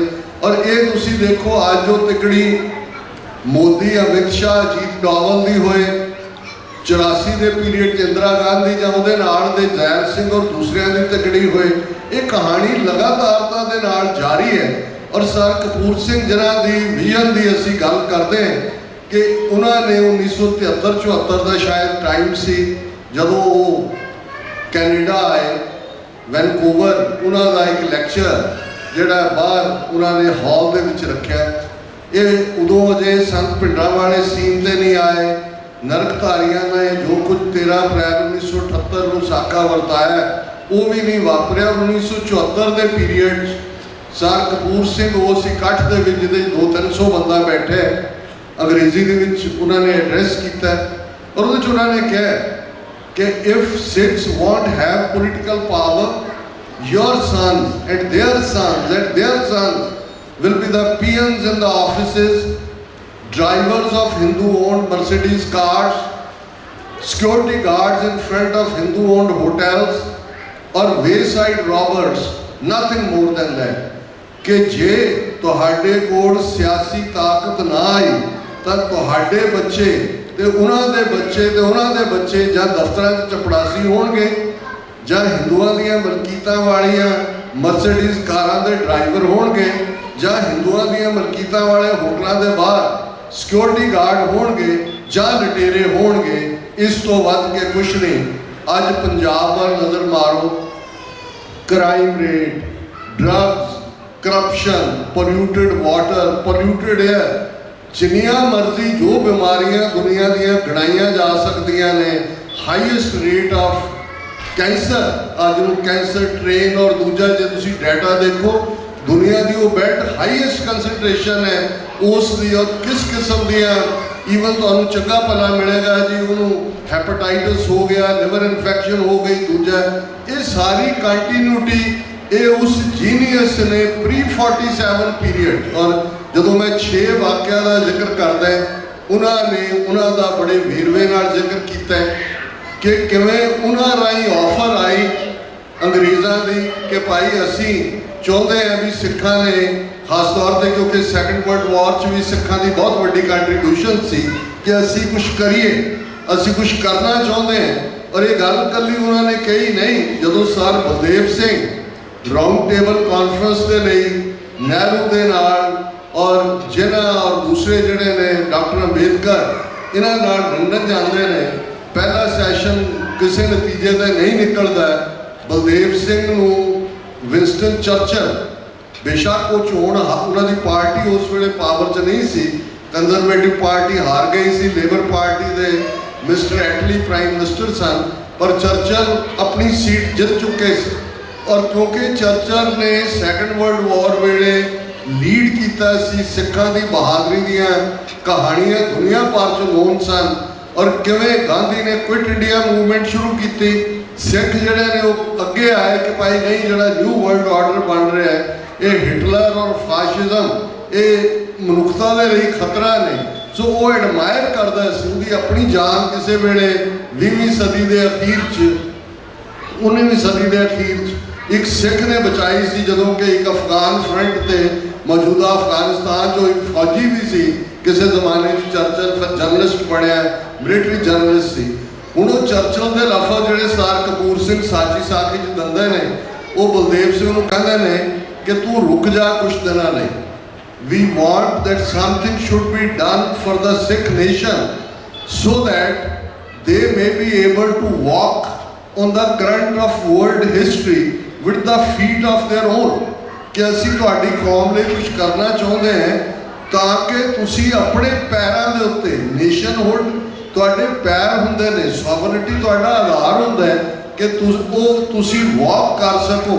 और ये गल बलदेव सिंह नेहरू नूं कहंदे ने ते नेहरू उन्होंने कहंदा भी तू कर प्रैस कॉन्फ्रेंस। अगले दिन बलदेव सिंह प्रैस कॉन्फ्रेंस करके लंडन च कहंदा सानू नहीं कुछ भी चाहिए तुहाडे तो, तुसी बिस्तरा गोल करो तो इत्थों निकलो, असी अपने हिंदू भरावां नाल डिसाइड कर लांगे कि असी की लैणा है। और ये इतिहास का सच है।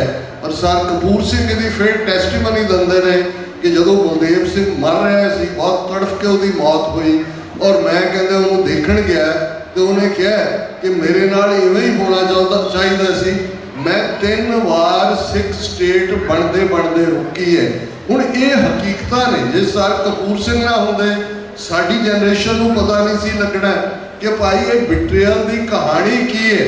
ये जिथे आके अज असी खड़े वो हालात किवें पैदा होए, साडी स्ट्रगल कोई जून के पहले हफ्ते शुरू नहीं हुई। असी तो बादशाहत जिहड़ी अंग्रेज़ां ने धोखे नाल साडा राज हड़प्या ਜਿਹੜੇ ਗਾਰਡੀਅਨ ਬਣੇ ਮਾਈਨਰ महाराजा दलीप सिंह दे और जिन्हां ने जान लग्या तीसरी धिर के तौर पर सिखां नूं कबूल किया है। घट्टो घट्ट असीं अंग्रेज़ां नूं उन्होंने बहुत जुल्म किए ने, मर्सनरी करैक्टर पैदा किया, पर इस गल का असीं क्रैडिट दईए जरूर कि उन्होंने सिखां नूं पावर ट्रांसफर की नैगोशिएशन दे विच तीसरी धिर वजों मानता दी सी। सैपरेट इलैक्टोरेट सी सिखां दा 1909 दे विच प्रिंस रिपदमन सिंह नाभा जिहड़े बाद महाराजा बने नाभे दे, उन्हां दे एफर्ट दे नाल आनंद मैरिज एक्ट 1909 दे विच पास होया सी। और जे तुसीं इस हिंदुत्वी करैक्टर नूं देखना जां समझना है, उस वेले दे तुसीं पब्लिकेशनस कढ लो जिन्ना विरोध इन्हां वालों आनंद मैरिज एक्ट का किया गया सी। हुण ये एवें नहीं है कि भी बहुत सारिया चेंजिज जिहड़ियां अज सानूं नज़र आउंदियां ने, ये पहले दिन तो इन्हां दे विच बिल्ट इन रही हैं।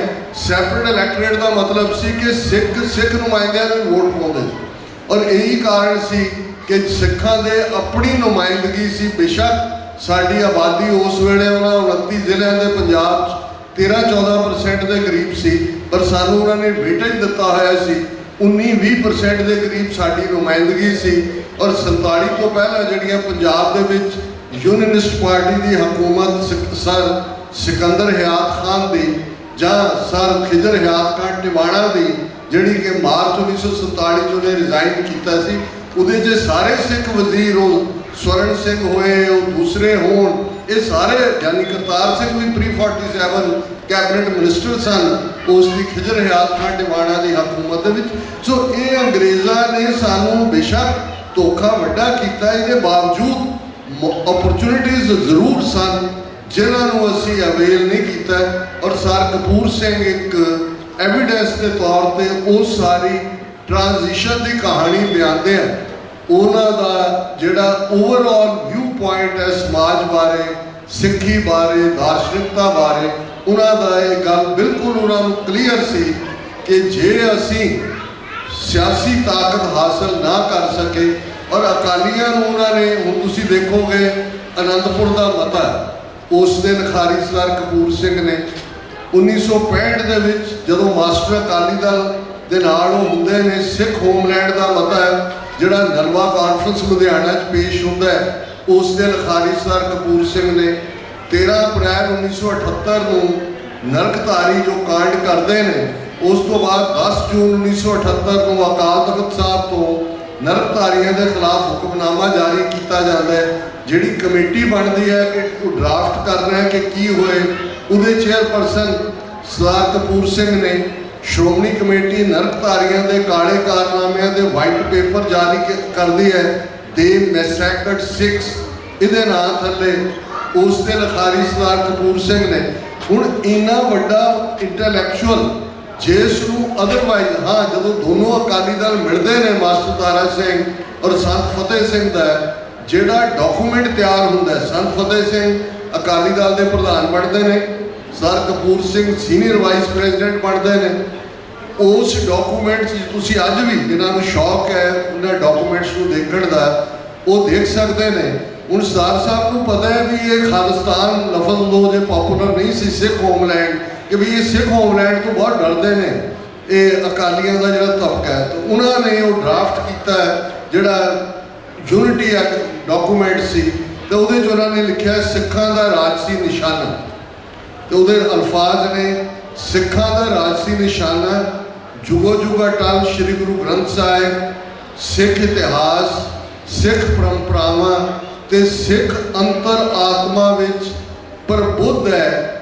ये प्रबुद्ध निशाना खालसा जी के बोलबाले है। इस योग निशाने की प्राप्ति लई देश के काल की घाड़ना अकाली दल का राजसी निशाना है। हुण इहदे तो बिल्कुल क्लियर है कि भाई हर सिख के अंदर असी तो पढ़ते हैं राज करेगा खालसा, असी तो मान नाल कहते हैं कि गुरु पातशाह ने सानू पातशाह दत्ती है, इन गरीब सिखन को देव पातशाही ये याद रखे हमारी गुरियाई कि ये इनहेरेंट है साढ़े अंदर, साढ़े परंपरा ते खालसा जी का बोलबाला। हुण बोलबाला शब्द फारसी का है, बाले का मतलब पर्शियन च उच्चा, खालसे का बोल उच्चा, ਤੇ ਬੋਲਬਾਲੇ ਨੂੰ ਸਰ ਕਪੂਰ ਸਿੰਘ ਜਿਹੜੇ ਵੱਡੇ ਸਕਾਲਰ ਨੇ ਅੰਗਰੇਜ਼ੀ ਦੇ ਵੀ, ਉਹ ਕਹਿੰਦੇ ਨੇ decision making power is vested in the Khalsa, ਕਿ ਫੈਸਲਾ ਕਰਨ ਦੀ ਤਾਕਤ ਖਾਲਸੇ ਕੋਲ ਹੈ। ਇਹ ਬੋਲਬਾਲੇ। ਉਹ ਜਦੋਂ ਤੁਸੀਂ UN ਚਾਰਟਰ ਦੇਖਦੇ ਹੋ, 10 ਦਸੰਬਰ 1948 ਨੂੰ ਮਨੁੱਖੀ ਹੱਕਾਂ ਦਾ ਚਾਰਟਰ ਆ ਤੁਹਾਡੇ ਸੈਨ ਫਰਾਂਸਿਸਕੋ ਸ਼ਹਿਰ 'ਚ ਕੈਲੀਫੋਰਨੀਆ ਦੇ 50 ਮੁਲਕਾਂ ਦੇ ਨੁਮਾਇੰਦਿਆਂ ਵੱਲੋਂ ਜਾਰੀ ਕੀਤਾ ਜਾਂਦਾ ਹੈ, ਔਰ ਰਾਈਟ ਆਫ ਸੈਲਫ ਡਿਟਰਮੀਨੇਸ਼ਨ ਉਸ ਦਾ ਮੁੱਢਲਾ ਹੱਕ ਮੰਨਿਆ ਜਾਂਦਾ ਹੈ ਜਨੀਵਾ ਕਨਵੈਨਸ਼ਨ ਦੇ ਵਿੱਚ। ਔਰ ਉਸ ਦਾ ਆਧਾਰ ਹੀ ਇਹ ਹੈ, ਉਹਦਾ ਪ੍ਰੀਐਂਬਲ ਜਿਹਨੂੰ ਤੁਸੀਂ ਭੂਮਿਕਾ ਕਹਿੰਦੇ ਹੋ, ਉਹਦੇ ਲਫ਼ਜ਼ ਨੇ if A man is not to be compared as a last resort to rebellion, his human rights must be protected by the rule of the law। ਕਿ ਜੇ ਤੁਸੀਂ ਕਿਸੇ ਮਨੁੱਖ ਨੂੰ ਬਗਾਵਤ ਦੇ ਅਖੀਰਲੇ ਰਸਤੇ ਤੇ ਜਾਣ ਤੋਂ ਰੋਕਣਾ ਤੇ ਹਰ ਹਾਲਤ ਵਿੱਚ ਉਹਦੇ ਇਨਸਾਨੀ ਹੱਕਾਂ ਦੀ ਹਿਫਾਜ਼ਤ ਹੋਣੀ ਚਾਹੀਦੀ ਹੈ। ਹੁਣ ਇਹਨੂੰ ਤੁਸੀਂ ਜ਼ਫਰਨਾਮਾ 10ਵੇਂ ਪਾਤਸ਼ਾਹ ਦਾ ਔਰੰਗਜ਼ੇਬ ਨੂੰ ਲਿਖਿਆ, ਉਸ ਦਾ ਇਹ ਸ਼ੇਅਰ ਜਿਸ ਨੂੰ ਜਦੋਂ ਅਸੀਂ ਕੋਟ ਕਰਦੇ ਹਾਂ, ਚੁੰਕਾਰਸ ਹਮਾ ਹੀਲ ਤੇ ਦਰਗੁਜ਼ਸ ਹਲਾਲਸ ਬੁਰਦਨ ਬਾ ਸ਼ਮਸ਼ੀਰ ਦਸ, ਕਿ ਜੇ ਇਨਸਾਫ ਲੈਣ ਲਈ ਹੋਰ ਸਾਰੇ ਦਰਵਾਜ਼ੇ ਬੰਦ ਹੋ ਜਾਣ ਤਾਂ ਸ਼ਮਸ਼ੀਰ ਨੂੰ, ਤਲਵਾਰ ਨੂੰ ਰਾਹ 'ਚ ਆਉਂਦੇ ਆ। ਵੀਰ ਹਰਪ੍ਰੀਤ ਸਿੰਘ ਵੱਲ ਮੈਂ ਰੁਕਿਆ ਹੋਇਆ ਤੇ ਮੈਂ ਉਹਨਾਂ ਨੂੰ ਕਿਹਾ ਸੀ ਵੀ ਸਾਡੇ ਤਾਂ ਇੰਨੀਆਂ ਸਟੇਟਮੈਂਟਸ ਨੇ। ਅੱਜ ਸਿੱਖਾਂ ਦਾ ਇੱਕ ਤਬਕਾ ਹਥਿਆਰਬੰਦ ਸੰਘਰਸ਼ ਤੋਂ ਜਾਂ ਹਥਿਆਰਾਂ ਦੀ ਗੱਲ ਤੋਂ ਕਿਉਂ ਭਗੌੜਾ ਹੁੰਦਾ ਹੈ? ਤੁਸੀਂ ਚੌਪਈ ਸਾਹਿਬ ਦਾ ਪਾਠ ਰੋਜ਼ ਕਰਦੇ ਹੋ। ਹੁਣ ਜਦੋਂ ਉਸ ਦੇ ਲਈ ਸ਼੍ਰੀ ਅਸਤੁਜੂ ਕਰਿਓ ਰੱਛਾ, ਹੁਣ ਤੁਜ ਕੀ ਹੈ? ਤਵਾਜ ਹੈ, ਫਲੈਗ ਹੈ, ਅਸ ਹੈ, ਤਲਵਾਰ ਹੈ। ਉਹ ਵਾਹਿਗੁਰੂ ਜੀ ਦੇ ਝੰਡੇ ਦੇ ਵਿੱਚ ਤਲਵਾਰ ਹੈ। ਫਿਰ ਤੁਸੀਂ ਸਵਈਆ ਪੜ੍ਹਦੇ ਹੋ, ਸ਼੍ਰੀ ਅਸਪਾਨ ਕਿਰਪਾ ਤੁਮਰੀ ਕਰ। ਹੁਣ ਅਸ ਤਲਵਾਰ ਹੈ, ਪਾਨ ਹੱਥ ਹੈ, ਉਹ ਵਾਹਿਗੁਰੂ ਜੀ ਦੇ ਹੱਥ 'ਚ ਤਲਵਾਰ ਹੈ। ਹੁਣ ਤਲਵਾਰ ਵੀ ਉਸ ਵਾਹਿਗੁਰੂ ਦੇ ਹੱਥ 'ਚ ਹੈ, ਵਾਹਿਗੁਰੂ ਦੇ ਝੰਡੇ 'ਚ ਵੀ ਤਲਵਾਰ ਹੈ। ਔਰ ਜਦੋਂ ਅਸੀਂ ਯਹ ਹਮਾਰੇ ਪੀਰ ਦੇ ਥੱਲੇ ਉਹਨਾਂ ਸਾਰੇ ਹਥਿਆਰਾਂ ਨੂੰ ਗਿਣਾਉਂਦੇ ਹੈ, ਔਰ ਅਸੀਂ ਅਰਦਾਸ ਵਿੱਚ ਵੀ ਕਹਿੰਦੇ ਹਾਂ ਕਿ ਦੇਖ ਦੇਖ ਫਤਿਹ ਬਿਰਦ ਕੀ ਪੈਜ ਪੰਥ ਕੀ ਜੀਤ ਸ੍ਰੀ ਸਾਹਿਬ ਜੀ ਸਹਾਇ। ਸਾਡੇ ਲਈ ਰੱਬ ਦਾ ਨਾਂ ਹੀ ਅਸੀਂ ਕਿਰਪਾਨ ਨੂੰ ਵੀ ਸ੍ਰੀ ਸਾਹਿਬ ਕਹਿੰਦੇ। ਔਰ ਜਿਵੇਂ ਸੰਤ ਨੈਣ ਸਿੰਘ ਜੀ ਖਾਲਸਾ ਪਿੰਡਾਂ ਵਾਲੇ ਜਦੋਂ ਕਿਰਪਾਨ ਲਫ਼ਜ਼ ਨੂੰ ਬਿਆਨਦੇ ਸਨ ਤੇ ਉਹ ਫਰਮਾਉਂਦੇ ਸਨ ਕਿ ਇਹ ਦੋ ਲਫ਼ਜ਼ਾਂ ਦਾ ਸੁਮੇਲ ਹੈ, ਕਿਰਪਾ ਤੇ ਆਨ। ਕਿਰਪਾ ਉਸ ਦੀ ਬਖਸ਼ਿਸ਼ ਹੈ, ਰਹਿਮਤ ਹੈ, ਉਸ ਦਾ ਕਰਮ ਹੈ। ਔਰ ਆਨ ਅਣਖ ਹੈ, ਗੈਰਤ ਹੈ, ਹਿਊਮਨ ਰਾਈਟਸ ਹੈ, ਬੇਸਿਕ ਡਿਗਨਿਟੀ ਹੈ, ਬੇਸਿਕ ਆਨਰ ਹੈ। ਜੇ ਤੁਸੀਂ ਆਨਰ ਨੂੰ ਪ੍ਰੋਟੈਕਟ ਕਰਨਾ ਤੇ ਫਿਰ ਸ੍ਰੀ ਸਾਹਿਬ ਜੀ ਸਹਾਇਓ ਸੌਡ ਆਈ ਸੀਕ ਦਾਈ ਪ੍ਰੋਟੈਕਸ਼ਨ। ਔਰ ਅੱਜ ਜਿਹੜੀ ਕੌਮ ਜਿਸ ਦਾ ਬੇਸ ਇਸ ਦੇ ਉੱਤੇ ਹੈ, ਜਿਸ ਦੇ ਉਹ ਸਾਰੇ ਕਾਨਸੈਪਟ ਦੇ ਨਾਲ ਗੁਰੂ ਨਾਨਕ ਸਾਹਿਬ ਦਾ ਇਹ ਫਰਮਾਨ, ਜੇ ਜੀਵੈ ਪਤ ਲੱਥੀ ਜਾਏ ਸਭ ਹਰਾਮ ਜੇਤਾ ਕਿਛ ਖਾਏ, ਕਿ ਉਹ ਇੰਡੀਵਿਜੂਅਲ, ਉਹ ਕੌਮਾਂ ਹਰਾਮਖੋਰ ਨੇ ਜਿਹੜੀਆਂ ਪੱਤ ਲੁਹਾ ਕੇ ਜਿਉਂਦੀਆਂ ਨੇ, ਔਰ ਜਿਹੜੇ ਅਣਖ ਬਾਗੈਰਤ ਨੇ। ਔਰ ਜਦੋਂ ਅਸੀਂ ਅਕਾਲ ਤਖਤ ਸਾਹਿਬ ਦੀ ਸਿਰਜਣਾ, ਮੀਰੀ ਪੀਰੀ ਦੇ ਕਾਨਸੈਪਟ ਦੀ ਗੱਲ, ਦਿੱਲੀ ਤਖਤ ਤੋਂ 2 ਫੁੱਟ ਉੱਚਾ ਤਖਤ, ਔਰ ਪਹਿਲੀ ਵਾਰ ਜਿਹੜੀ ਭਾਈ ਨੱਥਾ ਤੇ ਭਾਈ ਅਬਦੁੱਲਾ ਪਹਿਲੇ ਢਾਡੀ ਨੇ ਸਾਡੇ ਇਤਿਹਾਸ ਦੇ, ਉਹ ਗਾਇਨ ਕਰਦੇ ਨੇ ਕਿ ਉਸ 2 ਤਲਵਾਰੀ ਬੱਧੀਆਂ, ਇੱਕ ਮੀਰੀ ਦੀ, ਇੱਕ ਪੀਰੀ ਦੀ, ਇੱਕ ਅਜ਼ਮਤ ਦੀ, ਇੱਕ ਰਾਜ ਦੀ, ਇੱਕ ਰਾਖੀ ਕਰੇ ਵਜ਼ੀਰ ਦੀ ਪੱਗ ਤੇਰੀ ਕੀ ਜਹਾਂਗੀਰ ਦੀ। ਹਾਲਾਂਕਿ ਵਾਰ ਲੰਮੀ ਹੈ, ਮੈਂ ਸ਼ਾਰਟ ਵਰਜ਼ਨ ਦੇ ਰਿਹਾ ਕਿ ਅਜ਼ਮਤ ਆਨਰ ਨੂੰ ਕਹਿੰਦੇ ਨੇ, ਪੱਤ ਨੂੰ ਕਹਿੰਦੇ ਨੇ ਕਿ ਭਾਈ ਜੇ ਤੁਹਾਡੇ ਕੋਲ ਤਾਕਤ ਨਹੀਂ ਹੈ, ਜੇ ਤੁਹਾਡੇ ਕੋਲ ਸੌਡ ਨਹੀਂ ਹੈ ਤੇ ਤੁਹਾਡੀ ਅਜ਼ਮਤ ਮਹਿਫੂਜ਼ ਨਹੀਂ। ਆ ਨਵੰਬਰ 84 ਔਰ ਇਹ ਸਰ ਕਪੂਰ ਸਿੰਘ ਉਹਨਾਂ ਦੇ ਅਖੀਰਲੇ ਵਕਤ ਜਿਹੜੇ ਵੀ ਉਹਨਾਂ ਨੂੰ ਕਦੇ ਮਿਲੇ ਉਹ ਰੋ ਪੈਂਦੇ ਸੀ, ਕਿੰਨੀ ਜ਼ਾਰੋ ਜ਼ਾਰ ਰੋਂਦੇ ਮੈਂ ਉਹਨਾਂ ਨੂੰ ਵੇਖਿਆ। ਉਹ ਕਹਿੰਦੇ ਸੀ ਕਿ ਜੇ ਇਤਿਹਾਸ ਦੇ ਵਿੱਚ ਇਹ ਗੱਲ ਆਏ ਕਿ ਇੱਕ ਸਿੱਖ ਕੌਮ ਨਾਂ ਦੀ ਕੌਮ ਸੀ ਜਿਸ ਦੇ ਉੱਤੇ ਧਾਵਾ ਦੁਸ਼ਮਣ ਨੇ ਬੋਲਿਆ, ਉਸ ਦਾ ਹਰ ਬੱਚਾ, ਹਰ ਬਿਰਧ, ਹਰ ਮਾਈ, ਹਰ ਭੈਣ ਲੜਦੀ ਕੱਢ ਗਈ। ਇਹ ਇਤਿਹਾਸ ਫਖਰ ਦੀ ਗੱਲ ਹੋਏਗੀ, ਭਾਵੇਂ ਸਾਡੀ ਹੋਂਦ ਮਿਟ ਜਾਏ, ਪਰ ਆ ਸਾਡੀਆਂ ਪੱਗਾਂ ਦਾ ਰੋਲਣਾ, ਸਾਡੀਆਂ ਬੱਚੀਆਂ ਦਾ ਰੋਲਣਾ, ਸਾਡੀ ਅਜ਼ਮਤ ਦਾ ਰੋਲਣਾ। ਫਿਰ ਉਹ ਭੁੱਬਾਂ ਮਾਰ ਕੇ ਰੋਣ ਲੱਗ ਜਾਂਦੇ ਸੀ ਕਿ ਅਸੀਂ ਕਿਸ ਸਿਚੁਏਸ਼ਨ ਦੇ ਵਿੱਚ ਅਸੀਂ आके फस गए हैं, किन्हां दे वस असीं पै। हुण ये कहानी क्योंकि मैं कह के चले जाना है, तुहाडे लई भी बहुत चंगा मैनूं लगा कि तुसीं सारे अज इस इंटैलैक्चुअल इस फकीर दरवेश सर कपूर सिंह नूं याद करदे हैं। उहदे लई भी लफज पंजाबी दा ये अखाणा च है कि अज याद आया मैनूं वो सजन जिहदे मगर उला बड़ा जगदा है। तुसीं कहानी कित्थों शुरू करोगे और कित्थों तक लैके जाओगे। हुण सर कपूर सिंह जदों अपनियां मीटिंग्स का जिक्र करते हैं, मुहम्मद अली जिन्ना जिस एक बंदे ने पाकिस्तान बना के दिता है, 3 पीस सूट जिहड़ी टाई उन्होंने एक बार पाई वो दोबारा नहीं सी पाते। हाईएस्ट पेड वकील, हाईएस्ट घरां च रहण वाला, एक भी दिन जेल नहीं कट्टी उन्हें, अपनी कौम को भी कोई मोर्चे नहीं लवाया कि भाई वो जेलों च गए हों, पर एक मुल्क डिलीवर करके दिता है। हुण वो जिन्ना क्योंकि उन्होंने जमाने पंजाब या हिंदुस्तान तो इंग्लैंड कोई हवाई जहाज़ नहीं सी, समुद्री जहाज़ों के विच ही आउंदे सी, जिहड़े स्टूडेंट भी पढ़ते सी उन्हां दीयां यूनिवर्सिटियां दे विच उहदे च ही आउंदे सी। और सर कपूर सिंह एक वाक़या लिखते हैं कि भी मैं क्योंकि जहाज़ के मुसाफिर डैक के उत्ते सारे इकट्ठे हो जाते सी कि जिन्हां ने मैनूं देखिया तो मैनूं उन्होंने कहा भी आ मुंडिया तैनूं पानी धानी पियावां। असीं डैक तो थल्ले उतरे और कहते भी असी क्योंकि सर कपूर सिंह स्टूडेंट सन ऑलरेडी, जिन्ना एस्टैबलिश्ड वकील सी इंग्लैंड भी उन्होंने 2-3 साल प्रैक्टिस की। तो वो कहते भी जिन्ना ने मैनूं पुछया कि भी क्योंकि जिन्होंने ना उर्दू आंदा सी ना ही कोई जिहड़ा गुजराती सी, बेसिक मूल अंग्रेजी च उन्होंने कहा कि भी Islam is holding the right hand of the Sikhs but they keep their face towards the Hindus. What is the reason कि इस्लाम सिक्खी का सज्जा हथ फड़ता है। जो असी सिद्धांतक गल करते हैं तो जिवें अलामा इकबाल जो गुरु नानक साहब को मर्दे कामिल कहते हैं तो एक रब दे विच यकीन, जो अलामा इकबाल उन्होंने एक किताब है बांगे धरा, उस दे विच एक नज़म जिहदा नाम नानक है, जिस दे विच वो कहते हैं भी फिर उठी आखिर सदा तौहीद की पंजाब से, हिंद को एक मर्द कामिल ने जगाया ख्वाब से। तौहीद इस्लाम दे विच ये है साहिब मेरा एको है भाई एको है, सबना जियां का एक दाता सो मैं विसर ना जाए।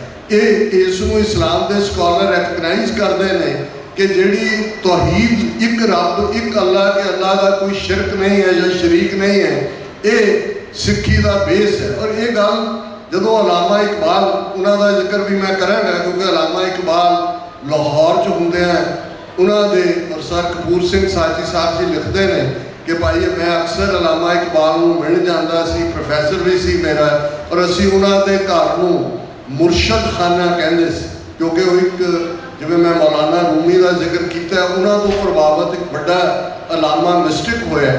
और जदों तुसी इस्लाम के स्कॉलर्स की गल मैं बार बार ये कहते मैं मजबूर होंदा है कि ऐसा की कारण है कि जिस सिख कौम गुरु साहबान ने गुरु ग्रंथ साहब वर्गा खजाना दिता होए, जिसका बेसिक आधार इंटैलैक्ट होए, 52 कवियां की गल असीं गल करते हैं आनंदपुर साहब च और सिख गुरु साहबान के दरबारां दे विच इंटैलैक्ट की गल करते, ऐसा की होया या कदों माइनस होया भी असी अकल के वैरी बन गए। सानू कोई इंटैलैक्ट, कोई विवेक, कोई दलील, कोई फिलासफी, कोई दूजी पहुँचती नहीं। तो जोड़े साढ़े कोई PhD या दूजे करने वाले स्कॉलर ने वो भी बिल्कुल गुलाम जहनीयत वांग सोचते हैं। उन्होंने गुरमत के खंभा के नाल उच्चे आसमानां च तारियां लाउणियां जिहड़ियां सिक्खी का फलसफा है, उस सारे तो हट के सर कपूर सिंह तो बाद तुसीं किन्ने क गिना सकते हो। 20वीं सदी की बिगनिंग प्रोफैसर पूरन सिंह एक मिस्टिक अंदाज, हुण दे दौर दे विच प्रोफैसर हरिंदर सिंह महबूब उन्होंने भी बेशक उन्होंने सफ़र लैफ्टिस्ट कम्युनिस्ट तो शुरू होया, पर जो तुसीं सहजे रचियो खालसा जां उन्हों का जिहड़ा बाकी चना दी रात और दूसरे काम देखते हो जाए इलाही नज़र दे पेंडे, तो फिर तुहानूं नज़र आता है कि जहाँ doctor Harbhagat Singh, but very few by and large तुहाडे हज़ारां PhD असी यूनिवर्सिटियां चों कड्ढे ने, किसी च भी गुरमत दे उस आज़ाद फलसफे को समझ के अगे तुरन की गल नहीं है।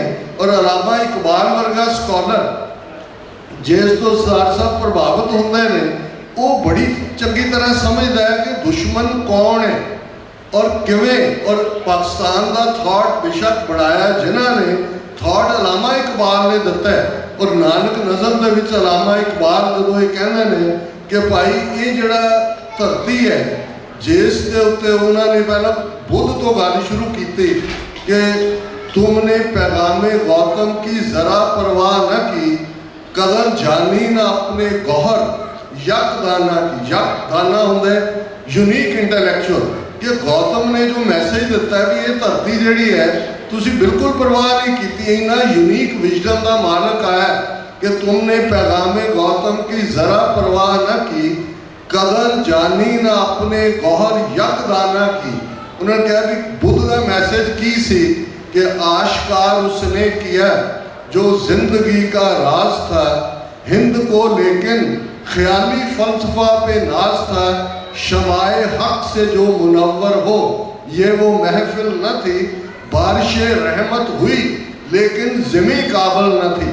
कि भाई ये शमाए हक दी शमा ने बाढ़िया, पर ये वो धरती सी जिहड़ी खुश्क धरती सी, बारिश तो हुई रहमत थी पर जमीन इन्नी क खुश्क सी कि बुद्ध के फलसफे को ब्राह्मण ने उजाड़ के बाहर सुटिया। और उन्होंने अलामा इकबाल कहता ब्राह्मण सरशार है अब तक मैं पिंदार में, शमाए गौतम जल रही है महफिल अग्यार में।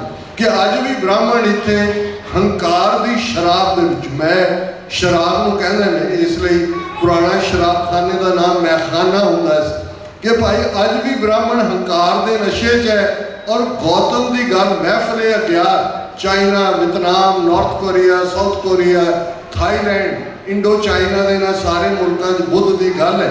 हुण ये बुद्ध 2500 साल पहला होंदा है पहला, और बुद्ध तो 2000 साल बाद गुरु नानक आते हैं। और अलामा इकबाल की कलम एक नज़म के विच वो सारी कहानी बयान करता है। वो कहते हैं बुद्ध कदा फिर बाद मुद्दत के मगर रोशन हुआ, नूरे अब्राहम से आज़र का घर रोशन हुआ। कि ये बुद्ध प्रस्ता का मुल्क बुद्ध कदा मुद्दता बाद 2000 साल बाद रोशन होता है। तो जिवें आज़र के घर मुहम्मद आए इवें ही मेहता कालू के घर गुरु नानक आए। नूरे अब्राहम है कि अब्राहम जिवें नूर आंदा है। हुण अलामा इकबाल को गुरु नानक चो कतेबा का धर्म अब्राहम जिन्होंने इस्लाम हज़रत इब्राहिम कहते हैं उन्हों का दिगार होंदा है। तो वो कहते हैं कि भाई इस धरती के उत्ते गुरु नानक इवें ही ने जिवें आज़र के घर अब्राहम आए। और उन्होंने कहा भी ये समाज की सी, ये समाज सी आह शूदर के लिए हिंदुस्तान गम खाना है, दर्द इंसानी से इस बस्ती का दिल बेगाना है, फिर उठी आखिर सदा तौहीद की पंजाब से, हिंद को एक मर्द कामिल ने जगाया ख्वाब से। हुण ये नज़म कंप्लीट फलसफा है कि भाई शूदर जिहदे लिए धरती गम खाना है, वो आवाज़ इस पंजाब की धरती तो उठी तौहीद दी एक रब दी। हुण इस जिहड़े जदों जिन्ना सर कपूर सिंह नूं कहंदे ने कि इस्लाम सिक्खी का सज्जा हाथ होल्ड करता है, मतलब रब के मामले रब के कॉन्सैप्ट के मामले असी बुत परस्त नहीं है, पर वो अपना मूँह हिंदुओं वाल रखते हैं। सिख की कारण है? तो सार साहब का जोड़ा जवाब है अज जे असी उन्होंने देखते हैं इस तो बैटर कोई आंसर नहीं है। उन्होंने कहा it is historical pre disposition not a spiritual trait. कि ये रूहानी झुका नहीं है, रूहानियत इस्लाम का थॉट और सिक्खी का पैरल रन करता है। हिस्टोरिकल प्री डिस्पोजिशन का मतलब है कि हिस्ट्री ने वो हालात बनाए, मुगल भी इस्लाम यकीन करने वाले ने, अफगान हमलावर भी ने, दूजे ने जुल्मां की कहानी भी उन्होंने नाल वास्ता है। और यही कारण है और उन्होंने सुन के वो जिन्हें जिसके सामने गांधी भी अपने आप को बौना महसूस करता सी, वो कहता है यू हैव स्पोकन प्रोफाउंडली, तू बड़े पते की गल की है। ये जोड़े हिस्टरी के डायलॉग होंगे ने या गेम चेंजिंग डायलॉग्स होंगे ने वो वन लाइनर ही होंगे ने बहुत बार। उन्होंने उत्ते फिर किताबां फलसफे इतिहास के मोड़ लिखे जाते हैं। तो जेडे इस गल को समझते हैं, और मैनू याद है जदों साका जून 84 घरूकारा वापरदा है, 5 ਤੇ 6 ਜੂਨ ਦੀ ਦਰਮਿਆਨੀ ਰਾਤ ਜਿਸ ਨੂੰ ਮਾਰਕ ਟਲੀ ਔਰ ਸਤੀਸ਼ ਜੈਕਬ BBC ਦੇ ਕੋਰਸਪੋਂਡੈਂਟ ਬਿਊਰੋ ਚੀਫ ਉਹ ਜਿਹੜੀ ਕਿਤਾਬ ਅੰਮ੍ਰਿਤਸਰ ਮਿਸਿਸ ਗਾਂਧੀਜ਼ ਲਾਸਟ ਬੈਟਲ ਉਹਨਾਂ ਦੀ ਨਾਲ ਕਿਤਾਬ ਹੈ। ਔਰ ਇੱਕ ਮੁਸਲਮਾਨ ਨਾਮ ਵਾਲੇ ਆਥਰ ਨੇ, ਕਿਉਂਕਿ ਪੰਜਾਬ ਦੇ ਅਖਬਾਰਾਂ ਦੇ ਤਾਂ ਸੈਂਸਰ ਸੀ, ਦਿੱਲੀ ਦੇ ਹਿੰਦੁਸਤਾਨ ਟਾਈਮਸ ਦੇ ਵਿੱਚ ਲੈਟਰ ਟੂ ਦਾ ਐਡੀਟਰ ਲਿਖਿਆ ਔਰ ਉਹਦੇ 'ਚ ਉਹਨੇ ਬੜਾ ਬਰੀਫ ਜਿਹਾ ਲੈਟਰ ਟੂ ਦਾ ਐਡੀਟਰ ਸੀ, ਉਹਨੇ ਲਿਖਿਆ, ਉਹਨੇ ਕਿਹਾ ਕਿ Sant Jarnail Singh Bhindranwale wrote the history of coming hundreds of years on the night of June 5th ਕਿ ਸੰਤ ਭਿੰਡਰਾਂਵਾਲਿਆਂ ਨੇ ਆਉਣ ਵਾਲੇ ਸੈਂਕੜੇ ਸਾਲਾਂ ਦਾ ਇਤਿਹਾਸ 5 ਜੂਨ ਦੀ ਰਾਤ ਨੂੰ ਲਿਖਿਆ। ਬੋਲੇ ਸੋ ਨਿਹਾਲ। ਜਿਹੜੀਆਂ ਘਟਨਾਵਾਂ ਇਤਿਹਾਸ ਨੂੰ ਟਰਨ ਦੇ ਦਿੰਦੀਆਂ ਨੇ ਉਹ ਇਵੇਂ ਹੀ ਵਾਪਰਦੀਆਂ ਨੇ। ਔਰ ਜੇ ਅਫਜ਼ਲ ਅਹਿਸਨ ਰੰਧਾਵਾ ਜਿਹੜੇ ਸਰਹੱਦ ਪਾਰ ਬੈਠੇ ਨੇ ਉਹ 9 ਜੂਨ ਨੂੰ ਆਪਣੀ ਨਜ਼ਮ ਨਵਾਂ ਘੱਲੂਘਾਰਾ ਲਿਖਦੇ ਨੇ ਤਾਂ ਉਹਦੀ ਇੱਕ ਲਾਈਨ ਹੈ, ਵੈਰੀਆਂ ਕੱਢ ਵਿਖਾੜਿਆ 5 ਸਦੀਆਂ ਦਾ ਵੈਰ। ਇਹ ਹੁਣ ਜੇ ਅਸੀਂ ਇੰਟੈਲੈਕਚੁਅਲੀ ਇਹਨੂੰ ਨਹੀਂ ਸਮਝਾਂਗੇ, ਸਾਡੀ ਲੜਾਈ ਕਿਸੇ ਮਜ਼ਹਬ ਦੇ ਖਿਲਾਫ ਨਹੀਂ, ਅਸੀਂ ਆਮ ਲੋਕਾਂ ਦੇ ਖਿਲਾਫ ਨਹੀਂ ਹੈ ਕਦੇ ਵੀ, ਉਸ ਥਾਟ ਦੇ ਖਿਲਾਫ ਹੈ। ਹੁਣ ਉਹ ਥਾਟ ਜਿਸ ਦੇ ਲਈ ਅੱਜ ਟਰਮ ਹਿੰਦੂਤਵਾ ਇਸਤੇਮਾਲ ਹੁੰਦੀ ਹੈ, ਰਿਗਵੇਦ ਤੋਂ ਬ੍ਰਾਹਮਣਵਾਦ ਦੇ ਨਾਲ ਜਿਸ ਦੀ ਸ਼ੁਰੂਆਤ ਹੁੰਦੀ ਹੈ, ਔਰ ਜਿਹੜਾ ਬ੍ਰਾਹਮਣਵਾਦ ਸਭ ਨੂੰ ਸਵਾਲੋ ਕਰ ਜਾਂਦਾ ਹੈ, ਬੁੱਧ ਧਰਮ ਨੂੰ ਸਵਾਲੋ ਕਰ ਜਾਂਦਾ ਹੈ, ਜੈਨ ਧਰਮ ਨੂੰ ਸਵਾਲੋ ਕਰ ਜਾਂਦਾ ਹੈ। ਤੇ ਜਦੋਂ ਉਸ ਧਰਤੀ ਤੇ 556 ਸਾਲ ਪਹਿਲਾਂ ਗੁਰੂ ਨਾਨਕ ਸਾਹਿਬ ਪ੍ਰਕਾਸ਼ਮਾਨ ਹੁੰਦੇ ਨੇ ਔਰ ਲਗਭਗ 11 ਸਾਲ ਦੀ ਉਮਰ 'ਚ ਪੰਡਤ ਦਾ ਹੱਥ ਫੜ ਲੈਂਦੇ ਨੇ ਕਿ ਇਹ ਜਨੇਊ ਨਹੀਂ ਪਾਉਣਾ, ਕਿਉਂਕਿ ਜਿਹੜਾ ਤੂੰ ਇਹ ਸਾਰੇ ਥਾਟ ਦਾ ਇੰਟਰਪ੍ਰੇਟਰ ਹੈ, ਨਾ ਤੇਰੇ ਕੋਲ ਦਇਆ ਹੈ, ਨਾ ਸੰਤੋਖ ਹੈ, ਨਾ ਸੱਤ ਹੈ, ਨਾ ਜੱਤ ਹੈ, ਤੁਸੀਂ ਸ਼ਬਦ ਤੋਂ ਵਾਕਫ ਹੋ, ਤੇ ਇਹ ਤੈਨੂੰ ਕਿਹਨੇ ਹੱਕ ਦਿੱਤਾ ਹੈ? ਜੇ ਤੇਰੇ ਕੋਲ ਇਹ ਹੈ, ਇਹ ਜਨੇਊ ਜੀ ਕਾ ਹੈ ਹੀ ਤਾਂ ਪਾਂਡੇ ਘਰ। ਤੇ ਇਹ ਲਾਈਨ ਡਰਾ ਹੋ ਜਾਂਦੀ ਹੈ ਜਦੋਂ ਅਸੀਂ ਕੌਮਾਂ ਦੀ ਜ਼ਿੰਦਗੀ ਦੇ ਵਿੱਚ ਸਰਵਾਈਵਲ ਦੀ ਲੜਾਈ ਦੇਖਦੇ ਹਾਂ। ਇਹ ਲਾਈਨ ਉਸ ਦਿਨ ਡਰਾ ਹੋ ਗਈ ਜਿਸ ਦਿਨ ਗੁਰੂ ਨਾਨਕ ਸਾਹਿਬ ਨੇ ਪੰਡਤ ਦਾ ਹੱਥ ਫੜ ਲਿਆ ਤੇ ਉਹਨਾਂ ਨੂੰ ਵੀ ਨਜ਼ਰ ਆ ਗਿਆ ਕਿ ਇਹ ਇਸਲਾਮ ਇੰਨਾ ਵੱਡਾ ਦੁਸ਼ਮਣ ਨਹੀਂ ਹੈ ਉਹਨਾਂ ਦੇ ਲਈ। ਔਰ ਇਹ ਗੱਲ ਮੈਂ ਨਹੀਂ ਕਹਿ ਰਿਹਾ, ਲਾਲਾ ਦੌਲਤ ਰਾਏ ਜਿਹੜਾ ਇੱਕ ਵੱਡਾ ਆਰੀਆ ਸਮਾਜੀ 1901 ਦੇ ਨੇੜੇ ਤੇੜੇ ਉਹਨੇ ਇੱਕ ਕਿਤਾਬ ਉਰਦੂ ਦੇ ਵਿੱਚ ਪਬਲਿਸ਼ ਕੀਤੀ, ਸਾਹਿਬੇ ਕਮਾਲ ਗੁਰੂ ਗੋਬਿੰਦ ਸਿੰਘ। ਬੇਸ਼ੱਕ ਉਹਦਾ ਐਂਡ ਕਨਕਲੂਜਨ 'ਚੋਂ ਗੁਰੂ ਗੋਬਿੰਦ ਸਿੰਘ ਸਾਹਿਬ ਨੂੰ ਹਿੰਦੂ ਧਰਮ ਰੱਖਿਅਕ ਦੇ ਤੌਰ ਤੇ ਹੀ ਪ੍ਰੈਜ਼ੈਂਟ ਕਰਦੇ, ਲੇਕਿਨ ਮੈਂ ਉਸ ਆਰਗੂਮੈਂਟ ਨਾਲੋਂ ਜਦੋਂ ਲਾਲਾ ਦੌਲਤ ਰਾਏ ਆਰੀਆ ਸਮਾਜੀ ਕਹਿੰਦਾ ਕਿ ਬ੍ਰਾਹਮਣ ਨੇ ਸਿੱਖੀ ਨੂੰ ਇਸਲਾਮ ਤੋਂ ਵੀ ਜ਼ਿਆਦਾ ਖਤਰਨਾਕ ਸਮਝਿਆ, ਕਿਉਂ? ਉਹਨੂੰ ਤਾਂ ਟੋਲਰੇਟ ਕਰ ਲਿਆ ਕਿਉਂਕਿ ਇਸਲਾਮ ਨੇ ਵਿਦਨ ਸੁਸਾਇਟੀ ਜਿਹੜੀ ਬ੍ਰਾਹਮਣ ਦੀ ਡੋਮੀਨੈਂਸ ਹੈ ਉਹਨੂੰ ਉਹਦੇ ਨਾਲ ਛੇੜਛਾੜ ਨਹੀਂ ਕੀਤੀ, ਰਾਦਰ ਉਹਨੂੰ ਸਟਰੈਂਥਨ ਕੀਤਾ। ਉਹ ਗੁਲਾਮੀ ਉਹਨਾਂ ਨੇ ਕਬੂਲ ਲਈ, ਸ਼ਲੋਕ ਘੜਤਾ ਦਿਲੀਸ਼ਵਰੋ ਈਸ਼ਵਰੋ ਕਿ ਦਿੱਲੀ ਦਾ ਈਸ਼ਵਰੀ ਬਾਦਸ਼ਾਹ ਹੈ ਔਰ ਉਹ ਤੁਸੀਂ ਸਾਰੇ ਉਹਨਾਂ ਦੇ ਵਰਤਾਰੇ 'ਚ ਦੇਖਦੇ ਹੋ। ਉਹਨੇ ਕਿਹਾ ਪਰ ਇਹਨਾਂ ਨੂੰ ਸਿੱਖੀ ਬੜੀ ਖਤਰਨਾਕ ਲੱਗੀ, ਬ੍ਰਾਹਮਣਾਂ ਨੂੰ ਇਸਲਾਮ ਨਾਲੋਂ ਵੀ ਜ਼ਿਆਦਾ, ਕਿਉਂਕਿ ਉਹਨੇ ਸੁਸਾਇਟੀ ਦੇ ਇਨਰ ਡੋਮੇਨ ਦੇ ਵਿੱਚ ਜਿੱਥੇ ਸੰਗਤ ਪੰਗਤ ਦਾ ਕਨਸੈਪਟ ਆਇਆ, ਜਿੱਥੇ ਬਰਾਬਰੀ ਆਈ, ਜਿੱਥੇ ਗੁਰੂ ਗ੍ਰੰਥ ਸਾਹਿਬ ਦੇ ਰੂਪ 'ਚ ਭਗਤ ਜਨ ਵੀ ਜਿਨ੍ਹਾਂ ਨੂੰ ਸ਼ੂਦਰ ਕਹਿ ਕੇ ਪਾਣੀ ਤੱਕ ਜਿਹੜਾ ਪੀਣ ਦਾ ਹੱਕ ਉਹਨਾਂ ਖੂਹਾਂ ਤੋਂ ਨਹੀਂ ਸੀ ਮਗਰ ਛਾਪੇ ਬੰਨੇ ਹੁੰਦੇ ਸੀ, ਤੇ ਇੱਥੇ ਗੁਰੂ ਅਰਜਨ ਸਾਹਿਬ, ਗੁਰੂ ਨਾਨਕ ਸਾਹਿਬ ਉਹਨਾਂ ਦੇ ਉਹ ਨਾਲ ਆਪਣੇ ਬਿਠਾਉਂਦੇ ਨੇ। ਉਹਨਾਂ ਨੇ ਕਿਹਾ ਵੀ ਇਹ ਉਹਨੂੰ ਸਮਝ ਆ ਗਈ ਬ੍ਰਾਹਮਣ ਨੂੰ ਕਿ ਇਹ ਬਹੁਤ ਖਤਰਨਾਕ ਥਾਟ ਹੈ ਜਿਹੜਾ ਵਰਣ ਆਸ਼ਰਮ ਦਾ ਐਂਡ ਕਰਦਾ ਹੈ, ਸੰਗਤ ਪੰਗਤ ਦਾ ਕਨਸੈਪਟ ਦਿੰਦਾ ਹੈ। ਹੁਣ ਜਦੋਂ ਦੁਸ਼ਮਣ ਨੇ ਹੈ ਫਿਰ ਤੁਸੀਂ 10 ਪਾਤਸ਼ਾਹੀਆਂ ਦਾ ਇਤਿਹਾਸ, ਉਹ ਗੋਂਦਾ ਮਰਵਾਹਾ ਹੋਏ, ਉਹ ਚੰਦੂ ਹੋਏ, ਉਹ 10ਵੇਂ ਪਾਤਸ਼ਾਹ ਤੱਕ ਪਹੁੰਚਦੇ ਆ, ਗੰਗੂ ਹੋਏ, ਉਹ ਸੁੱਚਾਨੰਦ ਹੋਏ, ਉਹ ਲੱਖੂ ਜੱਸੂ ਹੋਏ, ਜਾਂ ਅੱਜ ਨਰਿੰਦਰ ਮੋਦੀ ਤੱਕ ਦੀ ਕਹਾਣੀ ਤੁਸੀਂ ਉਸ ਨੂੰ ਦੁਹਰਾ ਸਕਦੇ ਹੋ। ਇਹ ਉਹ ਕੰਟੀਨਿਊਟੀ ਹੈ ਉਸ ਹੋਸਟਿਲਿਟੀ ਦੀ।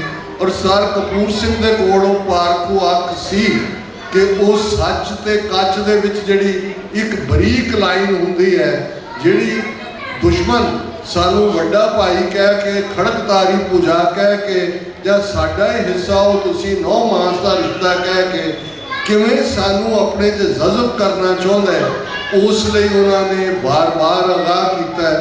ਉਹਨਾਂ ਦੀਆਂ ਰਚਨਾਵਾਂ, ਉਹਨਾਂ ਦੀਆਂ ਲਿਖਤਾਂ ਅੱਜ ਵੀ ਸਾਡੇ ਕੋਲ ਨੇ। ਇੱਕ ਉਹਨਾਂ ਦੀ ਪੁਸਤਕ ਪ੍ਰਾਸ਼ਰ ਪ੍ਰਸ਼ਨ, ਜਿਹੜਾ ਫਿਰ ਉਹਨਾਂ ਨੇ ਕਿਹਾ ਕਿ ਵੈਸਾਖੀ ਆਫ ਗੁਰੂ ਗੋਬਿੰਦ ਸਿੰਘ। ਹੁਣ ਪ੍ਰਾਸ਼ਰ ਪ੍ਰਸ਼ਨ ਇੱਕ ਬੜੀ ਯੂਨੀਕ ਕਿਤਾਬ ਹੈ, ਆਮ ਬਹੁਤ ਵਾਰੀ ਸਮਝ ਵੀ ਆਉਣੀ ਔਖੀ ਹੁੰਦੀ ਹੈ। ਹੁਣ ਇੱਕ ਪ੍ਰਾਸ਼ਰ ਨਾਂ ਦਾ ਬ੍ਰਾਹਮਣ ਹੈ ਲਾਹੌਰ ਦੇ ਵਿੱਚ, ਜਿਹੜਾ ਮੇਓ ਕਾਲਜ ਸੀ ਆਰਟ ਦਾ, ਉਹਦਾ ਪ੍ਰਿੰਸੀਪਲ ਸੀ ਸ਼ਿਮਲਾ 'ਚ, ਉਹ ਆ ਕੇ ਰਹਿੰਦਾ ਹੈ। ਸਰ ਕਪੂਰ ਸਿੰਘ ਜਿਨ੍ਹਾਂ ਨੂੰ ICS ਤੋਂ ਸਸਪੈਂਡ ਕੀਤਾ ਹੋਇਆ ਸੀ, ਉਦੋਂ ਉਹ ਕੇਸ ਲੜਦੇ ਨੇ, ਸੈਰ ਲਈ ਨਿਕਲਦੇ ਨੇ, ਤੇ ਉਹ ਪੁੱਛਦਾ ਜਾਂਦਾ, ਉਹ ਕੋਈ ਨਾ ਕੋਈ ਸਵਾਲ ਰੋਜ਼ ਪੁੱਛ ਲੈਂਦਾ ਹੈ ਕਿ ਸਿੱਖ ਫਲਸਫਾ ਕੀ ਹੈ, ਸਿੱਖ ਉਹ ਜਵਾਬ ਦਿੰਦੇ ਨੇ, ਆ ਕੇ ਉਹਦੇ ਨੋਟਸ ਵੀ ਲੈ ਲੈਂਦੇ ਨੇ। ਜਦੋਂ ਮੁਕੰਮਲ ਹੁੰਦਾ ਹੈ ਤੇ ਉਹਨਾਂ ਨੂੰ ਇਹ ਉਸ ਦਾ ਨਾਂ ਹੀ ਉਹ ਪ੍ਰਾਸ਼ਰ ਪ੍ਰਸ਼ਨ ਰੱਖਦੇ ਨੇ ਕਿ ਉਸ ਪ੍ਰਾਸ਼ਰ ਦੇ ਸਵਾਲ। ਉਹਦੇ 'ਚ ਤੁਸੀਂ ਦੇਖੋਗੇ ਕਿ ਫਲਸਫੇ ਦੀਆਂ ਇਸ ਕਦਰ ਬਰੀਕੀਆਂ ਨੇ, ਉਹਦੇ 'ਚ ਹਿੰਦੂ ਇਤਿਹਾਸ ਵੀ, ਹਿੰਦੂ ਸ਼ਾਸਤਰ ਵੀ, ਹਿੰਦੂ ਦਰਸ਼ਨ ਵੀ, ਹਿੰਦੂ ਕਰਮ ਕਾਂਡ ਵੀ, ਉਹਨਾਂ ਸਾਰਿਆਂ ਵਿਚਲੀਆਂ ਜਿਹੜੀਆਂ ਹਕੀਕਤਾਂ ਨੇ ਉਹਨਾਂ ਨੂੰ ਕੱਢ ਕੇ ਲਿਆ ਕੇ ਗੁਰਮਤ ਦਾ ਰਸਤਾ ਕਿਵੇਂ ਗਾਡੀ ਰਾਹ ਹੈ, ਕਿਵੇਂ ਇੱਕ ਉੱਤਮ ਪੰਥ ਸੁਣਿਓ ਗੁਰੂ ਸੰਗਤ, ਕਿਵੇਂ ਸਿੱਖੀ ਦਾ ਉੱਤਮ ਪੰਥ ਹੈ, ਕਿਵੇਂ ਮਾਰਿਆ ਸਿੱਕਾ ਜਗਤ ਵਿੱਚ ਨਾਨਕ ਨਿਰਮਲ ਪੰਥ ਚਲਾਇਆ, ਇਹ ਕਿਵੇਂ ਨਿਰਮਲ ਪੰਥ ਹੈ, ਕਿਵੇਂ ਸ਼ਬਦ ਜਤੀ ਸਿੱਧ ਮੰਡਲੀ ਕੀਤੋਸ ਆਪਣਾ ਪੰਥ ਨਿਰਾਲਾ, ਕਿਵੇਂ ਸ਼ਬਦ ਜਿਹੜਾ ਉਸ ਦੇ ਨਾਲ ਇਹ ਇੱਕ ਨਿਰਾਲਾ ਪੰਥ ਪ੍ਰਗਟ ਹੁੰਦਾ ਹੈ। ਇਹਨਾਂ ਸਾਰਿਆਂ ਭਾਵਾਂ ਨੂੰ ਜਦੋਂ ਉਹ ਸਾਹਮਣੇ ਲਿਆਉਂਦੇ ਨੇ ਤੇ ਇੱਕ ਨਜ਼ਰ ਆ ਰਿਹਾ ਹੁੰਦਾ ਹੈ ਕਿ ਇਹ ਹੈ ਇੰਟੈਲੈਕਟ ਦਾ ਲੈਵਲ। ਜਿਵੇਂ 10ਵੇਂ ਪਾਤਸ਼ਾਹ ਨੇ ਇਹ ਫਰਮਾਇਆ ਸੀ ਕਿ ਭਾਈ ਇਹ ਗੱਲ ਯਾਦ ਹੋਏ ਕਿ ਭਾਈ ਧਨ ਜਿਉ ਤਹਿ ਕੋ ਜਗ ਮੈਂ, ਮੁਖਤੇ ਹਰ ਚਿਤ ਮੈਂ ਜੁਦ ਵਿਚਾਰੇ, ਦੇਹ ਅਨਿਤ ਨਾ ਨਿਤ ਰਹਿ, ਜਸ ਨਾਮ ਚੜੈ ਭਵ ਸਾਗਰ ਤਾਰੇ, ਧੀਰਜ ਧਾਮ ਬਨਾਏ ਇਹ ਤਨ, ਬੁੱਧ ਸੋ ਦੀਪਕ ਜਿਉ ਜਿਆਰੇ, ਗਿਆਨੇ ਕੀ ਵੱਡਨੀ ਮਨੋ ਹਾਥ ਨੇ, ਕਾਤਰਤਾ ਕੁਤਵਾਰ ਬੁਹਾਰੇ। ਬੁੱਧ ਸੋ ਦੀਪਕ ਜਿਉ ਜਿਆਰੇ, ਬੁੱਧੀ ਸ਼ਾਈਨਿੰਗ ਲਾਈਕ ਦਾ ਕੈਂਡਲ ਲਾਈਟ, ਜਿਹੜੀ ਤੁਹਾਡਾ ਇੰਟੈਲੈਕਟ ਹੈ, ਜਦੋਂ ਬੁੱਧੀ ਦੀ ਟੱਕਰ ਬੁੱਧੀ ਨਾਲ ਹੁੰਦੀ ਹੈ, ਬੁੱਧੀਵਾਨਾਂ ਨਾਲ ਹੁੰਦੀ ਹੈ, ਤੇ ਜਿਹੜਾ ਇੰਟੈਲੈਕਟ ਸ਼ਾਈਨ ਕਰਦਾ ਹੈ ਦੀਵੇ ਵਾਂਗ, ਜਿਵੇਂ ਦੀਵੇ ਦੀ ਰੋਸ਼ਨੀ ਦੇ ਵਿੱਚ ਸਭ ਪ੍ਰਤੱਖ ਹੁੰਦਾ ਹੈ, ਹਨੇਰਾ ਨਹੀਂ ਹੁੰਦਾ, ਇਵੇਂ ਜਦੋਂ ਤੁਸੀਂ ਘੜੇ ਜਾਂਦੇ ਹੋ, ਤਿੱਥੈ ਘੜੀ ਹੈ ਸੁਰਤ ਮਤ ਮਨ ਬੁੱਧ, ਇਹ ਉਹ ਸਾਰੀਆਂ ਅਵਸਥਾਵਾਂ ਤੁਹਾਡੀ ਰੂਹਾਨੀਅਤ ਦਾ ਸੰਬੰਧ ਹੈ, ਨਿਰੰਕਾਰ ਦੀ ਨਜ਼ਰ ਕਰਮ ਦਾਤ ਨਾਲ ਹੈ। ਪਰ ਵਰਲਡਲੀ ਲੈਵਲ ਦੇ ਉੱਤੇ ਇੰਟੈਲੈਕਟ, ਬੌਧਿਕਤਾ, ਇਹ ਇੰਨਾ ਇੰਪੋਰਟੈਂਟ ਐਲੀਮੈਂਟ ਹੈ। ਅਨਫੋਰਚੂਨੇਟਲੀ ਮੈਂ ਤਾਂ ਬਹੁਤ ਵਾਰ ਦੇਖਦਾ ਭਾਈ ਗੁਰਦਾਸ ਜੀ, ਜਿਹੜੇ ਸਾਡੇ ਪਹਿਲੇ ਵੱਡੇ ਸਕਾਲਰ ਵੀ ਹੋਏ, ਆਦਿ ਗੁਰੂ ਗ੍ਰੰਥ ਸਾਹਿਬ ਦੇ ਸਕਰਾਈਬ ਨੇ, ਲਖਾਰੀ ਨੇ, ਉਹਨਾਂ ਦੀਆਂ ਵਾਰਾਂ ਵੀ ਔਰ ਉਹਨਾਂ ਦੇ ਕਵਿਤ ਵੀ, ਜਿਹੜੇ ਕਿ ਜਦੋਂ ਉਹਨਾਂ ਦੇ ਮੈਂ ਕਵਿਤ ਕਦੇ ਡਿਸਕਸ ਕਰਦੇ ਆਪਣੇ ਸੱਚੋ ਸੱਚ ਪ੍ਰੋਗਰਾਮ 'ਚ, ਤਾਂ ਮੈਨੂੰ ਲੱਗਦਾ ਹੁੰਦਾ ਇਹ ਨਗੇਟਸ ਆਫ ਵਿਜ਼ਡਮ ਨੇ। ਨਗਟ ਸੋਨੇ ਦੇ ਛੋਟੇ ਛੋਟੇ ਟੁਕੜਿਆਂ ਨੂੰ ਕਹਿੰਦੇ ਨੇ, ਇਸੇ ਤਰ੍ਹਾਂ ਸਿਆਣਪ ਦੇ ਵੀ ਛੋਟੇ ਛੋਟੇ ਟੁਕੜੇ ਹੁੰਦੇ ਨੇ। ਜੇ ਤੁਸੀਂ ਉਸ ਦੇ ਕਦਰਦਾਨ ਹੋਵੋ ਤੇ ਤੁਹਾਨੂੰ ਨਜ਼ਰ ਆਉਂਦਾ ਹੈ ਕਿ ਵੀ ਵਾਹ, ਇਹ ਕਿਆ ਵਿਜ਼ਡਮ ਨੂੰ ਕਿਵੇਂ ਥੋੜੇ ਲਫ਼ਜ਼ਾਂ ਦੇ ਵਿੱਚ ਬਿਆਨਿਆ। ਸੋ ਸਰ ਕਪੂਰ ਸਿੰਘ ਹੋਰਾਂ ਦਾ ਇੱਕ ਇੱਕ ਲੇਖ, ਉਹਨਾਂ ਦੀ ਪੁੰਡਰੀਕ ਹੋਏ, ਉਹਨਾਂ ਦੀ ਛੋਟੀ ਜਿਹੀ ਪੁਸਤਕ ਸਪਤ ਸ਼੍ਰੇਣੀ, ਜਿਹਦੇ 'ਚ ਉਹਨਾਂ ਨੇ 7 ਵੱਡੀਆਂ ਦੁਨੀਆ ਦੀਆਂ ਪਰਸਨੈਲਿਟੀਜ਼ ਜਿਨ੍ਹਾਂ ਨੇ ਇਨਸਾਨੀਅਤ ਨੂੰ ਪ੍ਰਭਾਵਿਤ ਕੀਤਾ ਹੈ, ਉਹਦੇ 'ਚ ਉਹ ਨਿਊਟਨ ਦੀ ਗੱਲ ਵੀ ਕਰਦੇ ਨੇ, ਸ਼ੰਕਰਾਂ ਦੀ ਗੱਲ ਵੀ ਕਰਦੇ ਨੇ, ਬਾਬਾ ਰਾਮ ਸਿੰਘ ਨਾਮਧਾਰੀ ਦੀ ਗੱਲ ਵੀ ਕਰਦੇ ਨੇ। ਔਰ ਇਹ ਸਾਰਾ ਜਿਹੜਾ ਹੈ, ਇਹ ਜੇ ਸਿੱਖ ਕੌਮ ਦੇ ਅੰਦਰ ਪੜ੍ਹਨ ਦੀਆਂ ਰੁਚੀਆਂ ਨਹੀਂ ਹੋਣਗੀਆਂ ਤੇ ਫਿਰ ਜਿਨ੍ਹਾਂ ਕੌਮਾਂ 'ਚ ਇੰਟੈਲੈਕਟ ਦਾ ਵਿਕਾਸ ਨਹੀਂ ਹੁੰਦਾ, ਬੌਧਿਕਤਾ ਦਾ ਵਿਕਾਸ ਨਹੀਂ ਹੁੰਦਾ, ਉਹ ਇਵੇਂ ਹੀ ਸਵੇਵੇ ਹੁੰਦੇ ਨੇ। ਅੱਜ ਸਾਡਾ ਹਾਲ ਸਿਟਿੰਗ ਡਕਸ ਵਾਲਾ, ਜਿਹੜੇ ਸ਼ਿਕਾਰੀ ਜੰਗਲੀ ਜਾਨਵਰਾਂ ਦਾ ਸ਼ਿਕਾਰ ਨਹੀਂ ਕਰਦੇ, ਉਹਨਾਂ ਲਈ ਸੌਖਾ ਹੁੰਦਾ ਹੈ ਕਿ ਜਿਹੜੀਆਂ ਬੈਠੀਆਂ ਬੱਤਖਾਂ ਨੇ ਉਹਨਾਂ ਨੂੰ ਕਿਵੇਂ ਮਾਰਨਾ। ਤੁਸੀਂ ਦੇਖੋਗੇ ਕਿ ਸਾਡਾ ਕਾਡਰ ਅੱਜ ਅਸੀਂ ਫਿਕਰਮੰਦ ਹੈ, ਪੰਜਾਬ 'ਚ ਈਸਾਈ ਵੱਡੇ ਪੈਮਾਨੇ 'ਤੇ ਕਨਵਰਟ ਕਰ ਰਹੇ ਨੇ ਸਾਨੂੰ। ਅਸੀਂ ਫਿਕਰਮੰਦ ਹੈ ਕਿ ਸਰਕਾਰ ਨੇ ਇਹ ਬਾਬਾ ਡੰਮ ਸਾਡੇ ਉੱਤੇ ਥੋਪਿਆ। ਉਹ ਸੌਦਾ ਸਾਹਿਬ ਹੋਏ, ਭਨਿਆਰਾ ਹੋਏ, ਆਸ਼ੂਤੋਸ਼ ਹੋਏ, ਪਹਿਲਾਂ ਨਿਰੰਕਾਰੀ, ਰਾਧਾ ਸੁਆਮੀ, ਪਤਾ ਨਹੀਂ ਕਦੋਂ ਵੀ ਇਹ ਲਾਈਨ ਚੱਲ ਰਹੀ ਹੈ। ਪਰ ਇਹਨਾਂ 77 ਵਰ੍ਹਿਆਂ ਦੇ ਵਿੱਚ ਜਿੱਥੇ ਉਹਨਾਂ ਨੇ ਗੁਰੂ ਪੰਥ ਨੂੰ ਟਾਰਗੇਟ ਕਰਦੇ ਆ, ਸਰਕੂਲਰ ਦੇ ਥੱਲੇ ਕ੍ਰਿਮੀਨਲ ਟ੍ਰਾਈਬ ਐਲਾਨ ਕੇ ਸਾਡੇ ਖਿਲਾਫ ਜੰਗ ਵਿੱਢੀ ਸੀ, ਇਹੀ ਕੰਟੀਨਿਊਟੀ ਗੁਰੂ ਗ੍ਰੰਥ ਸਾਹਿਬ ਜਿਹੜਾ ਜਾਗਤ ਜੋਤ ਸਾਡੇ ਗੁਰੂ ਨੇ ਉਹਨਾਂ ਦੇ ਵਿੱਚ ਬਰਾਬਰ ਗੁਰੂ ਨਾਮ ਨੂੰ ਖੜਾ ਕਰਨਾ ਹੈ। ਔਰ 2015 ਤੋਂ ਬਾਅਦ ਜੇ ਪਿਛਲੇ 9 ਸਾਲਾਂ ਦੇ ਵਿੱਚ ਅਸੀਂ ਦੇਖੀਏ ਤੇ ਫਿਰ ਲਗਾਤਾਰਤਾ ਦੇ ਨਾਲ ਗੁਰੂ ਗ੍ਰੰਥ ਸਾਹਿਬ ਦੀ ਬੇਅਦਬੀ ਦੀਆਂ ਘਟਨਾਵਾਂ ਕਿਵੇਂ ਸਰਕਾਰ ਪ੍ਰੋਟੈਕਟ ਕਰਦੀ ਹੈ, ਕਿਸ ਲੈਵਲ ਦੇ ਉੱਤੇ ਈਵਨ ਤੁਸੀਂ ਥਾਂ ਹੀ ਦੇਖਦੇ ਹੋ ਕਿ ਕਿਵੇਂ ਦੇ ਇੰਟਰਪ੍ਰੇਟਰ ਔਰ ਇਹ ਸੋਸ਼ਲ ਮੀਡੀਆ ਜਿਹੜਾ ਕਿ ਦੋ ਧਾਰੀ ਤਲਵਾਰ ਹੈ, ਇੱਕ ਪਾਸੇ ਇਨਫੋਰਮੇਸ਼ਨ ਵੀ ਹੈ ਪਰ ਡਿਸਇਨਫੋਰਮੇਸ਼ਨ ਕਿੰਨੀ ਹੈ, ਕਿਸ ਕਿਸਮ ਦੇ ਲੋਕ ਲਿਆ ਕੇ ਖੜੇ ਕਰ ਦਿੱਤੇ ਗਏ ਨੇ ਜਿਹੜੇ ਲਗਾਤਾਰਤਾ ਦੇ ਨਾਲ ਗੁਰੂ ਗ੍ਰੰਥ ਸਾਹਿਬ ਦੀ ਗੁਰਤਾ ਨੂੰ ਵੀ ਚੈਲੰਜ ਕਰਦੇ ਨੇ, ਸਿੱਖ ਨੈਰੇਟਿਵ ਨੂੰ ਬਦਲ ਕੇ ਆਪਣਾ ਨੈਰੇਟਿਵ ਬਣਾਉਣ ਦੀ ਕੋਸ਼ਿਸ਼ ਕਰਦੇ ਨੇ। ਸੋ ਜਿੱਥੇ ਅੱਜ ਅਸੀਂ ਸਾਰ ਸਾਹਿਬ ਨੂੰ ਯਾਦ ਕਰ ਰਹੇ ਹਾਂ, ਸੰਤ ਕਰਤਾਰ ਸਿੰਘ ਜੀ ਖਾਲਸਾ ਪਿੰਡਾਂ ਵਾਲਿਆਂ ਦੀ ਯਾਦ ਨੂੰ ਸਮਰਪਿਤ ਸਮਾਗਮ ਅਸੀਂ ਆਲਰੇਡੀ ਸਵੇਰ ਦਾ ਦੀਵਾਨ ਦੇਖਿਆ, ਉੱਥੇ ਸਾਡੇ ਸਾਹਮਣੇ ਅੱਜ ਚੈਲੰਜਸ ਨੇ। ਅਸੀਂ ਸ਼ਖਸੀਅਤ ਪ੍ਰਸਤੀ ਨਹੀਂ ਕਰਦੇ ਕਿ ਕਿਸੇ ਸ਼ਖਸੀਅਤ ਦੇ ਅਸੀਂ ਪੁਜਾਰੀ ਹੈ ਜਾਂ ਕਿਸੇ ਸ਼ਖਸੀਅਤ ਨੂੰ ਹੀ ਯੂਰੋਜਾਈਜ਼ ਕਰਨਾ ਹੈ। ਗੱਲ ਇਹ ਹੈ ਕਿ ਉਹਨਾਂ ਰਾਹੀਂ ਜਿਹੜਾ ਗੁਰੂ ਪੰਥ ਦਾ ਮੈਸੇਜ, ਗੁਰੂ ਗ੍ਰੰਥ ਸਾਹਿਬ ਦਾ ਸੁਨੇਹਾ ਆਇਆ, ਅੱਜ ਅਸੀਂ ਕਿੱਥੇ ਖੜੇ। ਅੱਜ 40 ਵਰ੍ਹੇ ਬੀਤ ਚੁੱਕੇ ਨੇ ਜਦੋਂ ਤੋਂ ਸਾਡੇ ਖਿਲਾਫ ਟੋਟਲ ਵਾਰ ਜੂਨ 84 ਦੇ ਪਹਿਲੇ ਹਫਤੇ ਵਿੱਢੀ ਗਈ। ਇਹਦੇ ਕੀ ਪੜਾਅ ਨੇ, ਇੱਕ ਦਹਾਕਾ ਉਹਨਾਂ ਨੇ ਸਾਡੀ ਜਵਾਨੀ ਦਾ ਸ਼ਿਕਾਰ ਕੀਤਾ, ਫਿਰ ਇੱਕ ਡੇਢ ਦਹਾਕਾ ਉਹਨਾਂ ਨੇ ਪੰਜਾਬ ਨੂੰ ਡਰੱਗਸ ਦੇ ਹਵਾਲੇ ਕਰਕੇ ਲੱਚਰ ਕਲਚਰ ਪੰਜਾਬ ਦੇ ਵਿੱਚ ਥਰੋ ਕੀਤਾ। ਔਰ ਫਿਰ ਅਸੀਂ ਦੇਖਦੇ ਹਾਂ ਵੀ ਇਹਦੇ ਬਾਵਜੂਦ ਸਾਡੀ ਤਾਕਤ, ਸਾਡੀ ਆਵਾਜ਼ ਉਹ ਕਿਸਾਨ ਮੂਵਮੈਂਟ ਦੇ ਰੂਪ 'ਚ ਹੋਏ ਜਾਂ ਭਾਈ ਬਲਵੰਤ ਸਿੰਘ ਰਾਜੋਆਣਾ ਦੇ 2 ਵਾਰ ਬਲੈਕ ਵਾਰੰਟ 2012 'ਚ ਜਾਰੀ ਹੋਏ, ਉਹਨੂੰ ਪੰਥ ਦੀ ਤਾਕਤ ਨੇ ਰੋਕਿਆ। ਔਰ ਖਾਲਿਸਤਾਨ ਰੈਫਰੈਂਡਮ ਜਿਹੜਾ ਲਗਭਗ 3 ਸਾਲ ਪਹਿਲਾਂ ਲੰਡਨ ਤੋਂ ਜਿਸ ਦੀ ਸ਼ੁਰੂਆਤ ਹੁੰਦੀ ਹੈ, ਯੂਰਪ, ਆਸਟ੍ਰੇਲੀਆ, ਕੈਨੇਡਾ ਔਰ ਫਿਰ ਅਮਰੀਕਾ 'ਚ ਤੁਸੀਂ ਸੈਨ ਫਰਾਂਸਿਸਕੋ, ਸੈਕਰਾਮੈਂਟੋ ਗੁਰਦੁਆਰਾ ਸਾਹਿਬ ਨੇ ਔਰ ਇੱਥੋਂ ਦੇ ਨੌਜਵਾਨਾਂ ਨੇ, ਪ੍ਰਬੰਧਕਾਂ ਨੇ, ਤੁਸੀਂ ਸਭ ਨੇ ਉਸ ਦੇ ਵਿੱਚ ਆਪਣਾ ਬਹੁਤ ਕੀਮਤੀ ਯੋਗਦਾਨ ਪਾਇਆ।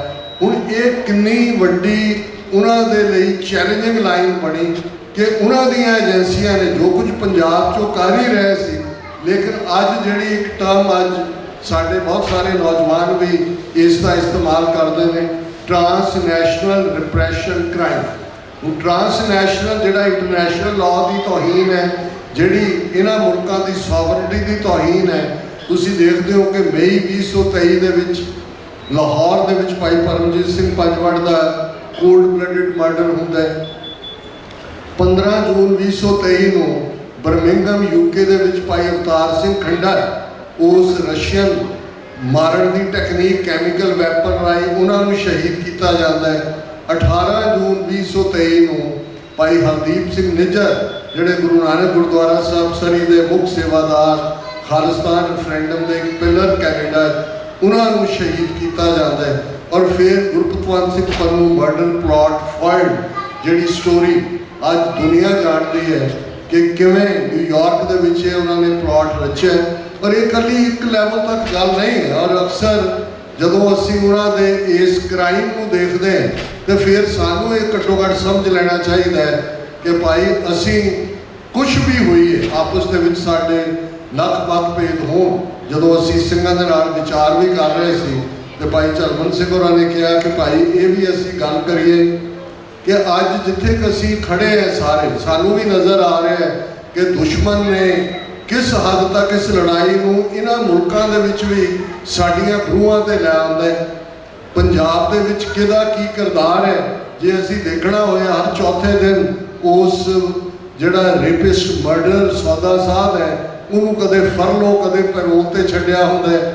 ਭਾਈ ਅੰਮ੍ਰਿਤਪਾਲ ਸਿੰਘ ਇਸ ਦੇ ਬਾਵਜੂਦ ਕਿ ਲੋਕਾਂ ਦਾ ਫਤਵਾ ਜਿਹਨੂੰ ਇਹ ਜਮਹੂਰੀਅਤ ਕਹਿੰਦੇ ਨੇ, ਲੱਖਾਂ ਦੀ ਗਿਣਤੀ ਦੇ ਵਿੱਚ ਖਡੂਰ ਸਾਹਿਬ ਦੇ ਵੋਟਰਾਂ ਨੇ ਇਹ ਦੱਸਿਆ ਕਿ ਉਸ ਧਰਤੀ ਦੇ ਲੋਕ ਕਿਵੇਂ ਪੰਥ ਨੂੰ ਪਰਨਾਏ ਹੋਏ ਨੇ, ਪਰ ਉਹਨਾਂ ਨੂੰ 2900 ਕਿਲੋਮੀਟਰ ਦੂਰ ਨਵਾਂ ਕਾਲਾ ਪਾਣੀ ਲੱਭ ਲਿਆ ਇਹਨਾਂ ਨੇ, ਡਿਬਰੂਗੜ੍ਹ ਦੇ ਵਿੱਚ ਜਾ ਕੇ ਜਿਹੜਾ ਕੈਦ ਕੀਤਾ ਹੋਇਆ। ਹੁਣ ਇਹ ਸਾਰੇ ਅਸੀਂ ਸਾਰੇ ਸਮਝ ਗਏ ਔਰ ਇੱਕ ਵੱਡਾ ਤਬਕਾ ਮੈਂ ਸਮਝਦਾ ਔਰ ਮੇਰਾ ਇਹਨੂੰ ਮੈਂ ਜਨਰਲਾਈਜ਼ ਕਰਨਾ ਹੋਏ ਤੇ ਕਿਸੇ ਵੀ ਗਿਵਨ ਟਾਈਮ ਦੇ ਵਿੱਚ ਭਾਵੇਂ ਉਹ ਗੁਰੂ ਸਾਹਿਬਾਨ ਦਾ ਪੀਰੀਅਡ ਸੀ, 5% ਲੋਕ ਡੈਡੀਕੇਟਿਡ ਹੁੰਦੇ ਨੇ ਜਿਨ੍ਹਾਂ ਦੇ ਲਈ ਲਫ਼ਜ਼ ਅਸੀਂ ਐਕਟਿਵਿਸਟ ਵਰਤਦੇ ਹਾਂ। 5% ਰਜਿਸਟਰਡ ਬੇਈਮਾਨ ਹੁੰਦੇ ਨੇ। ਉਹ ਜਦੋਂ ਗੁਰੂ ਸਾਹਿਬਾਨ ਮੌਜੂਦ ਸਨ, ਉਹ ਪ੍ਰਿਥੀਏ, ਧੀਰ ਮਲੀਏ, ਰਾਮ ਰਾਈਏ, ਮੀਣੇ, ਮਸੰਗ, ਉਹ ਸਾਰੀ ਕੈਟਾਗਰੀ ਅੱਜ ਵੀ ਹੈ। ਅੱਜ ਵੀ ਤੁਸੀਂ ਹਰ ਥਾਂ ਦੇ ਉੱਤੇ ਵਿਚਰਦਿਆਂ ਤੁਹਾਨੂੰ ਨਜ਼ਰ ਆ ਰਿਹਾ ਹੁੰਦਾ ਹੈ। ਕੁਛ ਬਾਰੇ ਕਿਹਾ ਜਾਂਦਾ, ਕੁਛ ਬਾਰੇ ਨਹੀਂ ਕਿਹਾ ਜਾਂਦਾ, ਪਰ ਹਰ ਥਾਂ ਦੇ ਹਰ ਇੱਕ ਇਹ ਵੀ ਰਹਿਣੇ ਨੇ, ਨਾਲ ਨਾਲ ਹੀ ਰਹਿਣੇ ਨੇ। ਇਹ ਮੀਣੇ, ਮਸੰਗ, ਧੀਰ ਮਲੀਏ ਸਨ, ਅੱਜ ਵੀ ਸਾਡੇ ਨਾਲ ਰਹਿਣੇ ਨੇ। 90% ਉਹ ਫੈਂਸ ਸਿਟਰ ਹੁੰਦੇ ਨੇ, ਉਹ ਪ੍ਰਭਾਵ ਕਬੂਲਦੇ ਨੇ। ਜੇ 5% ਐਕਟਿਵਿਸਟ ਆਪਣਾ ਸੁਨੇਹਾ ਦੇਣ, ਉਹ ਆ ਕੇ ਖਲੋ ਜਾਂਦੇ ਨੇ।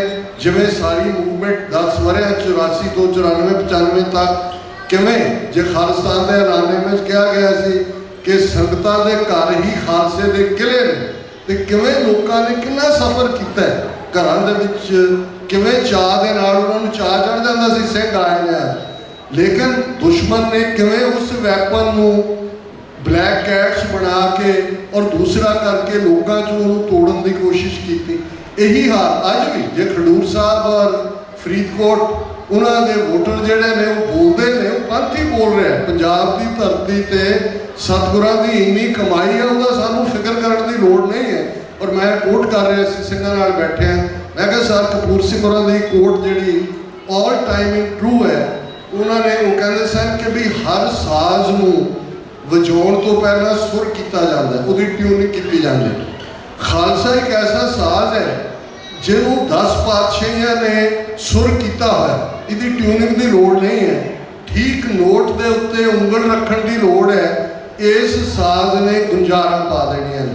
ਉਹ ਉਂਗਲ ਬਾਬਾ ਬੰਦਾ ਸਿੰਘ ਬਹਾਦਰ ਨੇ ਰੱਖੀ, ਜਾਂ ਸੰਤ ਜਰਨੈਲ ਸਿੰਘ ਖਾਲਸਾ ਪਿੰਡਾਂ ਵਾਲਿਆਂ ਨੇ ਰੱਖੀ, ਜਾਂ ਅੱਜ ਦੇ ਦੌਰ 'ਚ ਅਸੀਂ ਪੋਲੀਟੀਕਲੀ ਦੇਖਿਆ ਕਿ ਕਿਵੇਂ ਕੁਇਕਲੀ ਭਾਈ ਅੰਮ੍ਰਿਤਪਾਲ ਸਿੰਘ ਜਾਂ ਸਰਬਜੀਤ ਸਿੰਘ, ਉਹਨਾਂ ਕੋਲ ਕਿਹੜੀ ਪ੍ਰਚਾਰ ਮਸ਼ੀਨਰੀ, ਕਿਹੜਾ ਤੰਜ-ਦੋ ਏਜੰਸੀਆਂ ਦਾ ਜ਼ੋਰ ਲੱਗਾ ਹੋਏ।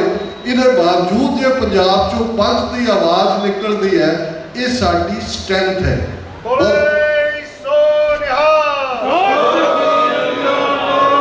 ਸੋ ਇਸ ਗੱਲ ਦੀ ਪਰਵਾਹ ਕੀਤੇ ਬਿਨਾਂ ਵਿਰੋਧ ਵਾਲੇ ਵੀ ਨਾਲ ਰਹਿਣੇ ਨੇ। ਹਾਂ, ਇੱਕ ਗੱਲ ਦਾ ਜ਼ਰੂਰ ਧਿਆਨ ਰੱਖਣ ਦੀ ਲੋੜ ਹੈ। ਅਮਰੀਕਾ 'ਚ ਅਸੀਂ ਆਏ ਹਾਂ, ਇੱਕ ਖੂਬਸੂਰਤ ਮੁਲਕ ਹੈ। ਇਹਨਾਂ ਦੇ ਫਾਊਂਡਿੰਗ ਫਾਦਰਸ, ਉਹਨਾਂ ਨੇ ਜੋ ਡ੍ਰੀਮ ਦਿੱਤਾ ਹੈ, ਦੁਨੀਆ ਭਰ 'ਚੋਂ 300 ਤੋਂ ਜ਼ਿਆਦਾ ਐਥਨੀਸਿਟੀਜ਼ ਦੇ ਲੋਕ ਆ ਕੇ ਕਿਵੇਂ ਇਸ ਮੁਲਕ ਨੂੰ ਇੱਕ ਹੋਪ ਦੇ ਤੌਰ ਤੇ ਹਿਊਮਨ ਕਾਈਂਡ ਨੂੰ ਦਿੱਤਾ ਹੈ, ਤੇ ਇਹਨਾਂ ਦੀਆਂ ਕੁਝ ਵੈਲਿਊਜ਼ ਨੂੰ ਵੀ ਅਸੀਂ ਅਡਾਪਟ ਕਰੀਏ। ਮੈਂ ਇੱਕ ਵੱਡਾ ਘਰ ਬਣਾ ਰਿਹਾ, ਕਾਰੋਬਾਰ, ਗੈਸ ਸਟੇਸ਼ਨ, ਉਹਨਾਂ ਦੇ ਸਟੇਸ਼ਨ, ਇਹ ਸਾਡਾ ਨਿਸ਼ਾਨਾ ਨਹੀਂ ਹੋਣਾ ਚਾਹੀਦਾ। ਇਹ ਦੇਖੀਏ ਕਿ ਇਹਨਾਂ ਮੁਲਕਾਂ 'ਚ ਡਾਇਲੋਗ, ਆਪਸੀ ਮਤਭੇਦ, ਭਾਵੇਂ ਇੱਕ ਦੂਸਰੇ ਦੇ ਨਾਲ ਪੋਲੀਟੀਕਲੀ ਕੌਣ ਕਿੱਥੇ ਹੈ। ਔਰ ਇੱਕ ਬੜੀ ਖੂਬਸੂਰਤ ਇਹਨਾਂ ਦੀ ਕੋਟ ਹੈ, ਵੀ ਐਗਰੀ ਟੂ ਡਿਸਐਗਰੀ, ਕਿ ਅਸੀਂ ਇਸ ਗੱਲ ਨਾਲ ਸਹਿਮਤ ਹੋਈਏ ਕਿ ਅਸੀਂ ਅਸਹਿਮਤ ਹੋ ਸਕਦੇ। ਅਸੀਂ ਪਰਿਵਾਰਾਂ ਦੇ ਵਿੱਚ ਹਰ ਇੱਕ ਦਾ ਸੁਭਾਅ ਵੱਖੋ ਵੱਖਰਾ ਹੁੰਦਾ ਹੈ। ਕਈ ਵਾਰ ਪਰਿਵਾਰਾਂ 'ਚ ਅਸੀਂ ਕਿਹੜਾ ਸਾਰਾ ਕੁਲਬਾ ਇਕੱਠਾ ਬੈਠ ਸਕਦੇ ਹਾਂ। ਭਰਾਵਾਂ ਨੂੰ ਸਾਡਾ ਕਲਚਰ ਸ਼ਰੀਕ ਮੰਨਦਾ ਹੈ, ਕਿਉਂਕਿ ਹਿੱਸੇਦਾਰ ਹੁੰਦੇ ਨੇ। ਅਸੀਂ ਕਿਸ ਹੱਦ ਤੱਕ, ਪਰ ਇੱਕ ਗੱਲ ਦਾ ਜੇ ਅਸੀਂ ਫੋਕਸ ਸਾਡਾ ਬਣੇ ਕਿ ਸਾਡੇ ਪਿਤਾ ਗੁਰੂ ਗੋਬਿੰਦ ਸਿੰਘ ਸਾਹਿਬ, ਮਾਤਾ ਸਾਹਿਬ ਕੌਰ ਵਾਸੀ ਅਨੰਦਪੁਰ ਦੇ, ਇਹ ਸਾਡੀ ਜਿਹੜੀ ਖਾਲਸਾ ਪਛਾਣ ਹੈ, ਸਿੱਖ ਹੋਣ ਦੀ ਸਾਡੀ ਪਛਾਣ ਹੈ। ਇਹਦੇ 'ਚ ਤਾਂ ਕੋਈ ਭੁਲੇਖਾ ਜੇ ਤੁਸੀਂ ਛੱਡ ਦਿਓ ਜਿਹੜੇ ਗੁਰੂ ਨਾਮ ਦੇ ਮਗਰ ਲੱਗੇ ਨੇ, ਕੋਈ ਦੂਜਿਆਂ ਦੇ ਮਗਰ ਲੱਗੇ ਨੇ। ਸੋ ਅਸੀਂ ਘੱਟੋ ਘੱਟ ਤਹਿਜ਼ੀਬਸ਼ੁਦਾ ਤਰੀਕੇ ਦੇ ਨਾਲ ਸਾਡੀਆਂ ਪੰਥਕ ਜਥੇਬੰਦੀਆਂ ਤੇਰਾ ਇਹਨਾਂ 40 ਵਰ੍ਹਿਆਂ 'ਚ ਸਭ ਨੇ ਗਲਤੀਆਂ ਕੀਤੀਆਂ, ਅਸੀਂ ਵੀ ਕੀਤੀਆਂ। ਬਹੁਤ ਵਾਰ ਭਾਵੁਕਤਾ ਸੀ, ਜਜ਼ਬਾਤ ਸੀ, ਕੋਈ ਗੱਲ ਕਿਸੇ ਨੇ ਆ ਕੇ ਕਹੀ, ਕੋਈ ਕਿਤੇ ਨੂੰ ਲੈ ਗਿਆ, ਕਿਹਨੂੰ ਸਰਕਾਰੀਆ ਕਿਹਾ, ਕਿਹਨੂੰ ਨਹੀਂ ਕਿਹਾ। ਪਰ ਅੱਜ ਜਿਸ ਮੁਕਾਮ ਤੇ ਆ ਕੇ ਅਸੀਂ ਖੜੇ ਹਾਂ, ਇਹ ਸਾਡੀ ਲੜਾਈ ਫਾਈਨਲ ਹੈ, ਡੂ ਔਰ ਡਾਈ। ਔਰ ਜਿਸ ਨੂੰ ਜੇ ਅਸੀਂ ਇਹ ਔਰ ਮੌਕਾ ਵੀ ਦਸਤਕ ਦੇ ਰਿਹਾ, ਔਰ ਮੈਂ ਲਗਾਤਾਰਤਾ ਨਾਲ ਅਸੀਂ TV 84 ਦਸੰਬਰ 2012 ਦੇ ਵਿੱਚ ਸ਼ੁਰੂਆਤ ਕੀਤੀ। ਲਗਭਗ 12 ਵਰ੍ਹੇ ਹੋ ਗਏ ਨੇ ਜਿਨ੍ਹਾਂ ਨੂੰ ਮੌਕਾ ਬਣਿਆ ਕਦੇ ਸੱਚੋ ਸੱਚ ਪ੍ਰੋਗਰਾਮ TV 84 ਤੇ ਮੰਡੇ ਥਰੂ ਫਰਾਈਡੇ ਹੁੰਦਾ। ਔਰ ਮੈਂ ਇਹ ਦੇਖ ਰਿਹਾ ਕਿ ਇੱਕ ਲਗਭਗ 4-5 ਦਹਾਕਿਆਂ ਦੇ ਐਕਟਿਵਿਸਟ ਦੇ ਨਾਤੇ ਅੱਜ ਜਿੰਨੀਆਂ ਸੰਭਾਵਨਾਵਾਂ ਜਾਂ ਪੋਸੀਬਿਲਿਟੀਜ਼ ਸਾਡੇ ਕੋਲ ਨੇ, ਜਾਂ ਇਉਂ ਕਹੀਏ ਕਿ ਖਾਲਿਸਤਾਨ ਆਲਮੋਸਟ ਦਸਤਕ ਦੇ ਰਹੇ, ਇਕੱਲਾ ਇਸ ਲਈ ਨਹੀਂ ਕਿ ਭਾਈ ਸਿੱਖ ਕੌਮ ਦਾ ਇੱਕ ਵੱਡਾ ਹਿੱਸਾ ਇਸ ਦੇ ਲਈ ਜਿਹੜਾ ਹੁਣ ਇੱਕ ਵਚਨਬੱਧਤਾ ਵਾਂਗ ਤੁਰਿਆ ਹੋਇਆ ਹੈ। ਜਿਹੜੀਆਂ ਜੀਓਪੋਲੀਟੀਕਲ ਚੇਂਜਸ ਨੇ ਸਾਡੇ ਖਿੱਤੇ ਦੇ ਵਿੱਚ, ਅਮਰੀਕਾ ਦੀ ਦਿਲਚਸਪੀ ਹੈ, ਅਮਰੀਕਾ ਚਾਈਨਾ ਇਹਨਾਂ ਦਾ ਟਕਰਾਰ ਹੈ, ਜਾਂ ਜੋ ਬੰਗਲਾਦੇਸ਼ ਦੀ ਤਬਦੀਲੀ ਜੇ ਤੁਸੀਂ ਦੇਖੀ ਹੋਏ ਕਿ ਕਿਸ ਅੰਦਾਜ਼ ਦੇ ਵਿੱਚ ਜਿਹੜਾ ਇੰਡੀਆ ਆਪਣੇ ਆਪ ਨੂੰ ਜਿਹੜੀ ਆ ਵਿਸ਼ਵ ਗੁਰੂ ਬਣਨ ਨੂੰ ਜਿਹੜਾ ਤੁਰਿਆ ਫਿਰਦਾ ਸੀ, ਕਿਵੇਂ ਕਾਢਾ ਫੋ ਰਿਹਾ। ਅੱਜ ਉਹਦੇ ਨੇਬਰਹੁੱਡ 'ਚ ਜਿਹੜੇ 7-8 ਮੁਲਕ ਸਾਰਕਦੇ ਨੇ, south Asian association of regional conference, ਕੋਈ ਵੀ ਮੁਲਕ ਨਾਲ ਨਹੀਂ। ਬੰਗਲਾਦੇਸ਼ ਲਾਸਟ ਸੀ, ਉਹ ਵੀ ਹੱਥੋਂ ਗਿਆ। ਔਰ ਇਸ ਸਾਰੇ ਦੌਰ 'ਚ ਅਮਰੀਕਾ ਦੀ ਜਿਹੜੀ ਦਿਲਚਸਪੀ ਸਿੱਖਾਂ 'ਚ ਹੈ, ਅਸੀਂ ਬਹੁਤ ਐਫਰਟ 84 ਤੋਂ ਬਾਅਦ ਇਹ ਦੱਸਣ ਦੇ ਲਈ ਕਰਦੇ ਰਹੇ ਕਿ ਸਾਡੀ ਸਟਰਗਲ ਕੀ ਹੈ, ਸਾਡੇ ਨਾਲ ਕਿੰਨਾ ਧੱਕਾ ਹੋ ਰਿਹਾ। ਪਰ ਜਿਵੇਂ ਵਰ੍ਹਾ 2023 ਤੋਂ 2024 'ਚ ਭਾਈ ਹਰਦੀਪ ਸਿੰਘ ਨਿੱਜਰ ਇੱਕ ਫਕੀਰ ਸਿੱਖ ਦਾ ਖੂਨ ਡੁੱਲਦਾ ਹੈ, ਉਹ ਗੇਮ ਚੇਂਜਰ ਬਣ ਜਾਂਦਾ। ਜਿੰਨੀ ਕਵਰੇਜ ਮੀਡੀਆ ਦੇ ਵਿੱਚ ਤੁਸੀਂ ਮਿਲੀਅਨਸ ਆਫ ਡਾਲਰਸ ਦੀ ਜਿਹੜੀ ਇਨਵੈਸਟਮੈਂਟ ਕਰੋ, ਤੁਸੀਂ ਉਹ PR ਨਹੀਂ ਕੱਢ ਸਕਦੇ ਹੋ ਹੋਈ। ਔਰ ਜਿਹੜਾ ਇੰਟਰਸਟ ਹੈ, ਔਰ ਮੈਂ ਬਹੁਤ ਕੁਝ ਡਿਸਕਲੋਜ਼ ਨਹੀਂ ਕਰ ਸਕਦਾ, ਲੇਕਿਨ 2 ਮੀਟਿੰਗਸ ਅਸੀਂ ਇਸ ਸਾਲ 'ਚ ਜਿਹੜੀ FBI ਹੈੱਡਕੁਆਰਟਰ 'ਚ ਉਹਨਾਂ ਦੇ ਸੱਦੇ ਦੇ ਉੱਤੇ ਸਿੱਖ ਨੁਮਾਇੰਦਿਆਂ ਨਾਲ ਉਹਨਾਂ ਨੇ ਕੀਤੀਆਂ, ਜਿਹਦੇ 'ਚ homeland security, FBI, justice department, state department, ਉਹਨਾਂ ਦੇ ਨੁਮਾਇੰਦੇ 30-40 ਔਰ ਸਿੱਖ ਨੁਮਾਇੰਦੇ, ਜਿਨ੍ਹਾਂ ਦੇ ਵਿੱਚ ਅਸੀਂ ਖਾਲਿਸਤਾਨ ਦੀ ਪ੍ਰੈਜੈਂਟੇਸ਼ਨ ਵੀ ਔਰ ਦੂਸਰਾ ਵੀ ਦਿੱਤਾ ਹੈ। ਜਿੰਨੀ ਦਿਲਚਸਪੀ ਹੁਣ ਹੈ ਅਮਰੀਕਾ ਨੂੰ, ਇੰਨੀ ਕਦੇ ਵੀ ਨਹੀਂ ਸੀ। ਇਕੱਲਾ ਇਹੀ ਨਹੀਂ ਕਿ ਇੱਕ ਟ੍ਰਾਂਸਨੈਸ਼ਨਲ ਰਿਪਰੈਸ਼ਨ ਦੀ ਗੱਲ ਹੈ, ਇਹ ਸਾਡਾ ਕੇਸ ਕਿ ਭਾਈ ਅਸੀਂ ਇੱਕ ਪਰਸੀਕਿਊਟਡ ਲੋਕ ਹੈ ਔਰ ਅੱਜ ਸਾਡੀ ਫਰੀडम ਈਵਨ ਇਹਨਾਂ ਮੁਲਕਾਂ ਦੇ ਵਿੱਚ ਵੀ ਆ ਕੇ ਅਸੀਂ ਉਹਨਾਂ ਦੇ ਸਟੇਟ ਟੈਰਰ ਦਾ ਸ਼ਿਕਾਰ ਹੈ।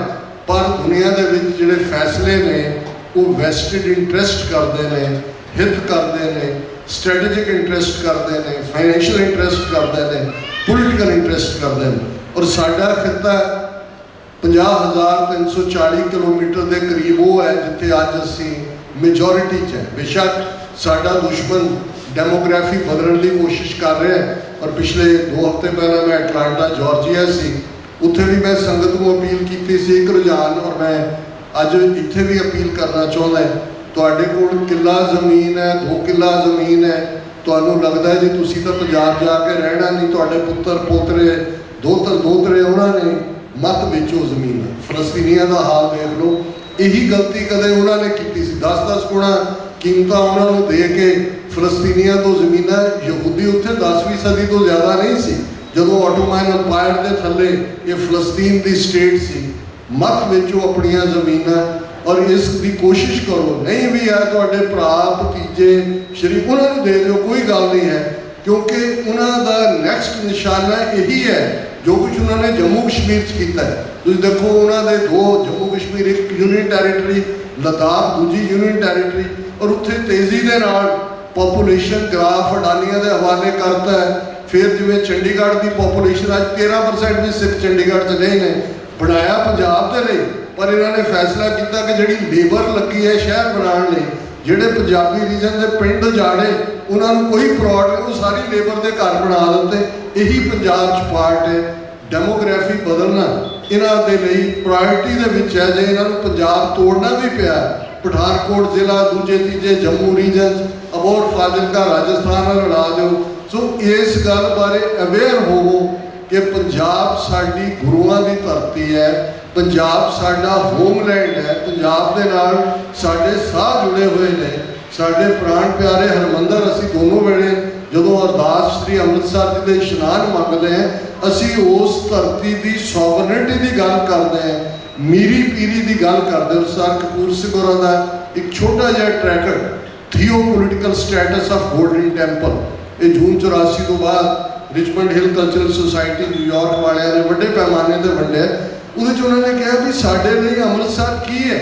ਇਹ ਸਾਡਾ ਜੈਰੂਸ਼ਲਮ ਹੈ, ਪਰ it is more than that. ਇਹ ਸਾਡਾ ਵੈਟੀਕਨ ਹੈ, but it's more than that. ਇਹ ਬਨਾਰਸ ਹੈ, ਇਟਸ ਮੋਰ ਦੈਨ ਦੈਟ, ਕਿਉਂਕਿ ਸਾਡੇ ਲਈ ਇਹ ਉਹ ਥੀਓਪੋਲੀਟੀਕਲ ਪਾਰਟ ਹੈ ਜਿਹਦੀ ਸੋਵਰਨਿਟੀ, ਜਿਹਦੀ ਬਾਦਸ਼ਾਹਤ, ਜਿਹਦੀ ਜੜ੍ਹਾਂ ਦੀ ਗੱਲ ਜਦੋਂ ਪ੍ਰੋਫੈਸਰ ਪੂਰਨ ਸਿੰਘ ਇਹ ਬਿਆਨਦੇ ਨੇ ਕਿ ਭਾਈ ਇਹ ਜਿਹੜੀ ਧਰਤੀ ਹੈ ਇਹ ਗੁਰੂਆਂ ਦੀ ਧਰਤੀ ਹੈ। ਇੱਥੇ ਵਗਦੇ ਦਰਿਆ ਵੀ ਜਿਹੜੇ ਨੇ ਉਹ ਜਪਜੀ ਪੜ੍ਹਦੇ ਨੇ, ਸਾਡੀਆਂ ਸਵਾਣੀਆਂ ਰਿੜਕਾ ਪਾਉਂਦੀਆਂ ਵੀ ਸੁਖਮਣੀ ਪੜ੍ਹਦੀਆਂ ਨੇ। ਇਹ ਸਾਰੀ ਉਹ ਧਰਤੀ ਹੈ, ਅਸੀਂ ਉਸ ਧਰਤੀ ਦੇ ਵਾਰਿਸ ਹਾਂ।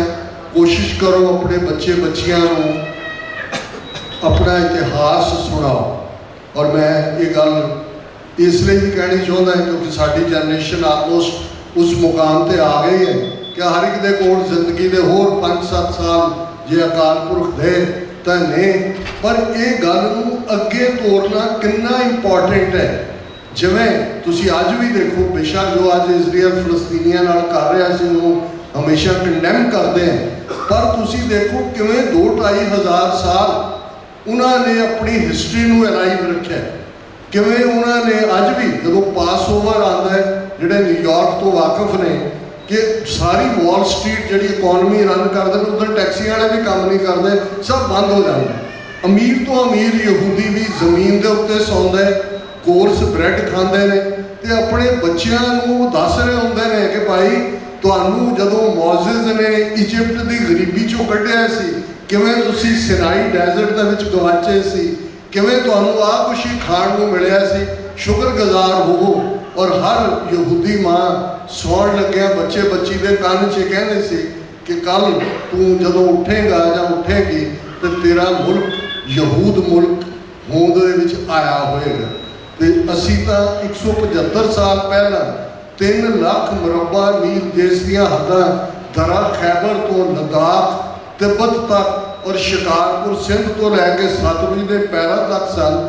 ਉਸ ਪਾਤਸ਼ਾਹ ਦੇ ਜਿਹਨੂੰ ਆਈਡੀਅਲ 8000 ਸਾਲ ਦੀ ਹਿਊਮਨ ਹਿਸਟਰੀ ਜਿਸ 40 ਸਾਲ ਦੇ ਦੌਰ ਨੂੰ ਆਈਡੀਅਲ ਕਿਹਾ ਜਾਂਦਾ ਹੈ, ਤੇ ਅੱਜ ਸਾਨੂੰ ਸਿੱਖਾਂ ਨੂੰ ਸਮਝਾਉਣ ਦੀ ਲੋੜ ਹੋਏ ਜੀ ਖਾਲਿਸਤਾਨ ਕਿਉਂ ਚਾਹੀਦਾ ਹੈ, ਘਰ ਕਿਉਂ ਚਾਹੀਦਾ ਹੈ। ਰਾਦਰ ਆਪਣੇ ਬੱਚੇ ਬੱਚਿਆਂ ਨੂੰ ਇਹ ਇਤਿਹਾਸ ਦੇ ਨਾਲ ਜੋੜੋ ਕਿ ਭਾਈ ਅਸੀਂ ਉਸ ਕੌਮ ਦੇ ਵਾਰਿਸ ਹੈ, ਸਾਡੇ ਗੁਰੂ ਨੇ ਸਾਨੂੰ ਪਾਤਸ਼ਾਹ ਦਿੱਤੀ ਹੋਈ ਹੈ।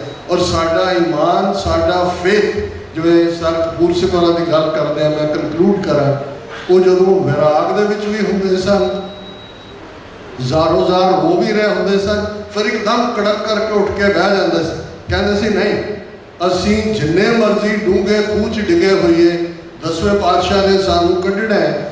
10ਵੇਂ ਪਾਤਸ਼ਾਹ ਦਾ ਇਕਰਾਰਨਾਮਾ ਹੈ ਪੰਥ ਦੇ ਨਾਲ, ਪੰਥ ਖਾਲਸਾ ਖੇਤੀ ਮੇਰੀ ਹਉ ਸੰਭਾਲ ਕਰੋ ਤਿਸ ਕੇਰੀ। ਔਰ ਇਹੀ ਸਾਡੀ ਲੜਾਈ ਫੇਥ ਨਾਲ ਲੜੀ ਜਾਂਦੀ ਹੈ, ਫੇਥ ਨਾਲ ਹੀ ਜਿੱਤੀ ਜਾਂਦੀ ਹੈ। ਸਾਡਾ ਗੁਰੂ ਦੇ ਉੱਤੇ ਈਮਾਨ, ਗੁਰੂ ਤੇ ਫੇਥ ਹਮੇਸ਼ਾ ਅਡਿੱਗ ਰਹਿਣਾ ਚਾਹੀਦਾ ਹੈ। ਗੁਰੂ ਨੇ ਕੌਮ ਨੂੰ ਬੇਘਰੇ ਨਹੀਂ ਰਹਿਣ ਦੇਣਾ। ਸੱਚੇ ਪਾਤਸ਼ਾਹ ਦੇ ਉੱਤੇ ਸਾਡਾ ਈਮਾਨ ਔਰ ਵੱਧ ਤੋਂ ਵੱਧ ਗੁਰੂ ਦਾ ਅੰਮ੍ਰਿਤ ਜਿਹੜਾ ਬਖਸ਼ਿਸ਼ ਹੈ, ਜਿਹੜਾ ਮੁਰਦਿਆਂ 'ਚ ਜਾਨ ਭਰਦਾ ਹੈ, ਮੈਂ ਆਬੇ ਹਯਾਤ ਇਹਦੇ ਲਈ ਪਰਸ਼ੀਅਨ ਲਫ਼ਜ਼, ਔਰ ਜਦੋਂ ਇਸ ਦਾ ਉਸ ਨੂੰ ਇੱਕ ਟਰਾਂਸਲੇਟਡ ਵਰਕ ਦੇ ਵਿੱਚ ਉਰਦੂ ਸ਼ਾਇਰ ਨੇ ਇਸ ਨੂੰ ਬਿਆਨ ਕੀਤਾ ਤਾਂ ਉਸਨੇ ਬੜੇ ਖੂਬਸੂਰਤ ਸ਼ਬਦ ਕੇ ਇਹਦੇ ਨਾਲ ਮੈਂ ਕੰਕਲੂਡ ਕਰਾਂਗਾ ਕਿ ਵੀ ਇਹ ਕੀ ਹੈ, ਆਬੇ ਹਯਾਤ ਕੀ ਹੈ। ਉਹਨੇ ਕਿਹਾ ਮਨ ਆਤਰੂ ਬੇਆਫਜ਼ਾਲੇ ਪੁਰਸ਼ੇ ਅਕਾਲ कुर्ब से आप आहें चुना बरकशाल, जो लोहे के बर्तन में पानी भरा तो पानी में लोहे का खंडा धरा, हिलाया जो वो खंडा मैंने जरा तो पानी में लोहे का जहर घुला, नजर आए कतरे मचलते हुए उभरते हुए और उछलते हुए, एक एक कतरा दरियाए जोशो खरोश, एक एक तूफान महशर बदोश, एक एक मौज में नहराए इनकलाब, एक एक मौज में जराए आफ्ताब। जब इन कतरों पे मैंने डाली नजर तो देखा शजाहत का उनमें असर, हर एक कतरा जलवाए जिंदगी, हर एक कतरा नूर ता बंदगी, हवेदा हुए जिंदगी के नुकात। ये था आबे आहन के आबे हयात, इस अमृत से बरसात होने लगी, मोहम्मद अफजल दा कलियों के धोने लगी। इस अमृत से एक बूंद चिड़िया ने पी, पकड़ ली उस जुबान शाहबाज की। एक कृष्ण अमृत है कि एक बूंद चिड़ी पींदी है तो शाहीबाज की जुबान फड़ लेंदी है। एक गुरु का ਦੀ ਬਖਸ਼ਿਸ਼ ਹੈ। ਗੁਰੂ ਨੇ ਰਹਿਮਤ ਕਰਕੇ ਇਸ ਧਰਤੀ ਤੇ ਇਸ ਆਗ ਨੂੰ, ਉਸ ਪਾਣੀ ਨੂੰ ਜਿਹੜਾ ਹਯਾਤੀ ਦਿੰਦਾ ਹੈ, ਹਯਾਤੀ ਸਰੀਰਕ ਮੌਤ ਤਾਂ ਅਟਲ ਸੱਚਾਈ ਹੈ, ਪਰ ਜਦੋਂ ਅਸੀਂ ਮੁਰਦਾ ਜ਼ਮੀਰਾਂ ਨੂੰ ਜੋ ਨਿਕਲ ਜਾਂਦੇ ਹਨ, ਔਰ ਇਹੀ ਸੰਤ ਭਿੰਡਰਾਂਵਾਲਿਆਂ ਦੇ ਅਲਫਾਜ਼ ਨੇ, ਸਰੀਰਕ ਮੌਤ ਨੂੰ ਮੈਂ ਮੌਤ ਨਹੀਂ ਮੰਨਦਾ, ਪਰ ਜ਼ਮੀਰ ਦਾ ਮਰ ਜਾਣਾ ਅਸਲੀ ਮੌਤ ਹੈ। ਔਰ ਅਸੀਂ ਗੁਰੂ ਦੇ ਆਬੇ ਹਯਾਤ ਚੋਂ ਉਸ ਜ਼ਿੰਦਗੀ ਨੂੰ ਲਿਆ ਹੋਇਆ ਹੈ ਜਿਸ ਖਾਲਸੇ ਨੇ ਵੰਗਾਰਿਆ ਹੋਇਆ ਹੈ। ਉਹ ਮੁਗਲਿਆ ਸਲਤਨਤ ਹੋਏ, ਅਫਗਾਨ ਧਾੜਵੀ ਹੋਣ, ਬ੍ਰਿਟਿਸ਼ ਕਲੋਨੀਅਲਸ ਹੋਣ, 3 ਸਦੀਆਂ ਦੇ ਵਿੱਚ ਅਸੀਂ 3 ਪਾਤਸ਼ਾਹੀਆਂ ਗਰਕ ਕੀਤੀਆਂ। ਮੁਗਲਿਆ ਸਲਤਨਤ ਕੋਈ ਛੋਟੀ ਸਲਤਨਤ ਨਹੀਂ ਸੀ। ਅੱਜ ਜਿਹੜਾ ਇੰਡੀਆ ਵਿਸ਼ਵ ਗੁਰੂ ਬਣਿਆ ਹੋਇਆ ਹੈ, ਵਰਲਡ ਟ੍ਰੇਡ ਦਾ 2.5% ਹੈ ਇੰਡੀਆ ਦੇ ਕੋਲ। ਮੁਗਲਿਆ ਰੂਲ ਔਰੰਗਜ਼ੇਬ ਦੇ ਵੇਲੇ 22% ਦੁਨੀਆ ਦੀ ਟ੍ਰੇਡ ਜਿਹੜੀ ਵਰਲਡ ਇਕੋਨਮੀ ਹੈ ਉਹ ਮੁਗਲਿਆ ਸਾਮਰਾਜ ਦੇ ਕੋਲ ਸੀ। ਅੱਜ ਵੀ ਤੁਸੀਂ ਅਨੰਦਪੁਰ ਸਾਹਿਬ ਜਾਓ, ਛੋਟਾ ਜਿਹਾ ਪਿੰਡ ਹੈ, ਤੇ ਉੱਥੇ ਬੈਠ ਕੇ ਕੁਝ ਉਹ ਜਿਨ੍ਹਾਂ ਨੇ ਇਹ ਡ੍ਰੀਮ ਲਿਆ ਗੁਰੂ ਕਲਗੀਧਰ ਪਾਤਸ਼ਾਹ ਦੇ ਅੱਗੇ ਆਪਾਂ ਸਮਰਪਣ ਕਰਕੇ ਕਿ ਅਸੀਂ ਮੁਗਲਿਆ ਰਾਜ ਦੀ ਜੜ ਪੁੱਟਣੀ ਹੈ। ਜਿਵੇਂ ਸਰ ਕਰਮ ਸਿੰਘ ਹਿਸਟੋਰੀਅਨ ਕਹਿੰਦੇ ਨੇ ਕਿ ਲੋਕ ਕਹਿੰਦੇ ਸੀ ਇਹ ਤਾਂ ਬਾਬਰਿਆਂ ਦੀਆਂ ਗੱਲਾਂ ਹੈ, ਸਿੱਖ ਕਹਿੰਦੇ ਨੇ ਅਸੀਂ ਗੁਰੂ ਮਾਰੀ ਸਰਹੰਦ ਦੀ ਇੱਟ ਨਾਲ ਇੱਟ ਖੜਕਾਣੀ ਹੈ। ਕਹਿੰਦੇ ਤੁਹਾਨੂੰ ਸਿਰ ਲੁਕਾਉਣ ਦੀ ਥਾਂ ਨਹੀਂ ਹੈ, ਤੁਸੀਂ ਲਾਹੌਰ ਔਰ ਦਿੱਲੀ ਦੇ ਟਾਕਰੇ ਦੇ ਸਰਹੰਦ ਦਾ ਨੁਕਸਾਨ ਕਰੋਗੇ। ਜ਼ਮਾਨੇ ਨੇ ਦੇਖਿਆ ਇਹ ਜਿਹੜੀ ਡਿਟਰਮੀਨੇਸ਼ਨ ਹੁੰਦੀ ਹੈ ਕਿ ਜਦੋਂ ਅਹਿਮਦ ਸ਼ਾਹ ਅਬਦਾਲੀ ਆਪਣੇ ਇੱਕ ਹਮਲੇ ਵੇਲੇ ਆਇਆ ਤੇ ਉਹਨੇ ਦੇਖਿਆ ਸਰ ਕਪੂਰ ਸਿੰਘ ਹੋਰਾਂ ਨੇ ਪਰਸ਼ੀਅਨ ਸੋਰਸ ਚੋਂ ਕੱਢਿਆ ਕਿ ਉਹਦਾ ਉਹ ਨੂਰ ਮੁਹੰਮਦ ਉਹਦੇ ਨਾਲ ਹੈ, ਤੇ ਉਹ ਦੇਖਦਾ ਵੀ there was not a brick over brick in the whole city of Sirhind, ਕਿ ਇੱਟ ਦੇ ਉੱਤੇ ਇੱਟ ਵੀ ਨਹੀਂ ਸੀ ਪਈ ਹੋਈ, ਕਿ ਲਾਹੌਰ ਤੇ ਦਿੱਲੀ ਵਾਂਗ ਘੁੱਗ ਵਸਦਾ ਸ਼ਹਿਰ ਸਰਹੰਦ ਇੱਕ ਵਿਰਾਨ ਕਰ ਦਿੱਤਾ ਗਿਆ ਸੀ। ਖਾਲਸੇ ਦੇ ਦਲਾਂ ਨੂੰ ਹੁਕਮ ਸੀ ਕਿ ਇਸ ਸ਼ਹਿਰ ਦੀ ਕੋਈ ਵੀ ਇੱਟ ਵੀ ਜਿਹੜੀ ਹੈ ਮੁੱਢ ਉਸਾਰੀ 'ਚ ਨਹੀਂ ਲੱਗਣੀ ਚਾਹੀਦੀ। ਖੋਤਿਆਂ ਨਾਲ ਹਲ ਚਲਾਇਆ ਔਰ ਹਰ ਸਿੱਖ ਨੂੰ ਹੁਕਮ ਸੀ ਕਿ 5-5 ਇੱਟਾਂ ਇਸ ਦੀਆਂ ਦਰਿਆ ਦੇ ਵਿੱਚ ਸੁੱਟੋ। ਔਰ ਜਿਹੜਾ ਅੱਜ ਸਰਹੰਦ ਵਸਿਆ ਉਹ ਕੁਛ ਕੋ ਦੂਰ ਉਜੜ ਕੇ ਵਸਿਆ। ਇਹ ਡਿਟਰਮੀਨੇਸ਼ਨ ਹੈ। ਉਦੋਂ ਤਾਂ ਸਾਡੇ ਪੁਰਖੇ ਇੱਕ ਥਾਂ ਤੇ ਮੌਜੂਦ ਸੀ, ਚੱਜ ਦੇ ਘੋੜੇ ਨਹੀਂ ਸੀ, ਚੱਜ ਦੇ ਹਥਿਆਰ ਨਹੀਂ ਸੀ, ਪੱਤਾ ਸਿੰਘਾਂ ਦਾ ਵੈਰੀ ਸੀ। ਅੱਜ ਤਾਂ ਅਸੀਂ 5 ਮਿਲੀਅਨ ਸਿੱਖ ਡਾਇਸਪੋਰਾ ਹੈ, ਸਾਡੇ ਕੋਲ ਇੱਕ ਧਰਤੀ ਹੈ, ਸਾਡੇ ਕੋਲ ਇਕਨੋਮਿਕਲ ਪ੍ਰੋਸਪੈਰਿਟੀ ਹੈ। ਅੱਜ ਜੇ ਸਿੱਖਾਂ ਨੂੰ ਲੱਗੇ ਜੀ ਖਾਲਿਸਤਾਨ ਇਹ ਲੈਂਡ ਲੌਕਡ ਕੰਟਰੀ ਹੋਏਗਾ ਜੀ, ਕਿੱਧਰ ਨੂੰ ਜਾਵਾਂਗੇ ਜੀ, ਸਾਡੇ ਟਰੱਕ ਖੜੇ ਨਹੀਂ ਹੋਣੇ, ਇਹ ਸਭ ਭਗੌੜਾ ਪਾਉਂਦੀਆਂ ਗੱਲਾਂ ਨੇ।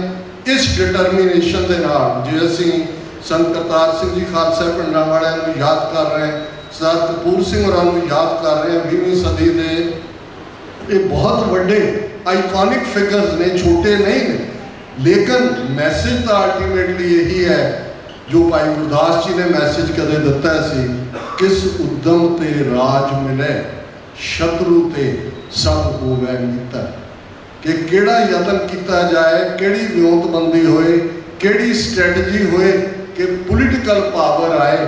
ਜਦੋਂ ਤੁਹਾਡੇ ਕੋਲ ਪੋਲੀਟੀਕਲ ਪਾਵਰ ਆਉਂਦੀ ਹੈ, ਸ਼ਤਰੂ ਆਪਣੇ ਆਪ ਮਿੱਤਰ ਬਣ ਜਾਂਦੇ ਨੇ। ਜਿਹਦੀ ਕੋਠੀ ਵਿੱਚ ਦਾਣੇ ਉਹਦੇ ਕਮਲੇ ਵੀ ਸਿਆਣੇ। ਅੱਜ ਦੇ ਇਸ ਦੀਵਾਨ ਚੋਂ ਜੇ ਇੱਕ ਵੀਰ ਭੈਣ ਵੀ ਇਹ ਮੈਸੇਜ ਲੈ ਕੇ, ਔਰ ਇਹ ਇੱਕ ਗੱਲ ਜ਼ਰੂਰ ਯਾਦ ਰੱਖੀਏ ਕਿ ਹਰ ਇੱਕ ਕੋਲ ਕੁਛ ਨਾ ਕੁਛ ਦੇਣ ਨੂੰ ਜ਼ਰੂਰ ਹੈ। ਔਰ ਇਹ ਗੱਲ ਜਦੋਂ ਅਸੀਂ ਆਪਣੇ ਆਪ ਨੂੰ ਪੁੱਛਾਂਗੇ, ਪ੍ਰੈਜ਼ੀਡੈਂਟ ਕੈਨੇਡੀ ਦੇ ਬੜੇ ਪਪੂਲਰ ਲਫ਼ਜ਼ ਨੇ, we always ask what nation is doing for us, we never ask what we are doing for the nation. ਅਸੀਂ ਹਮੇਸ਼ਾ ਇਹ ਰੱਖਦੇ ਹਾਂ ਕਿ ਜੀ ਸਾਡੇ ਲਈ ਕੀ ਹੈ।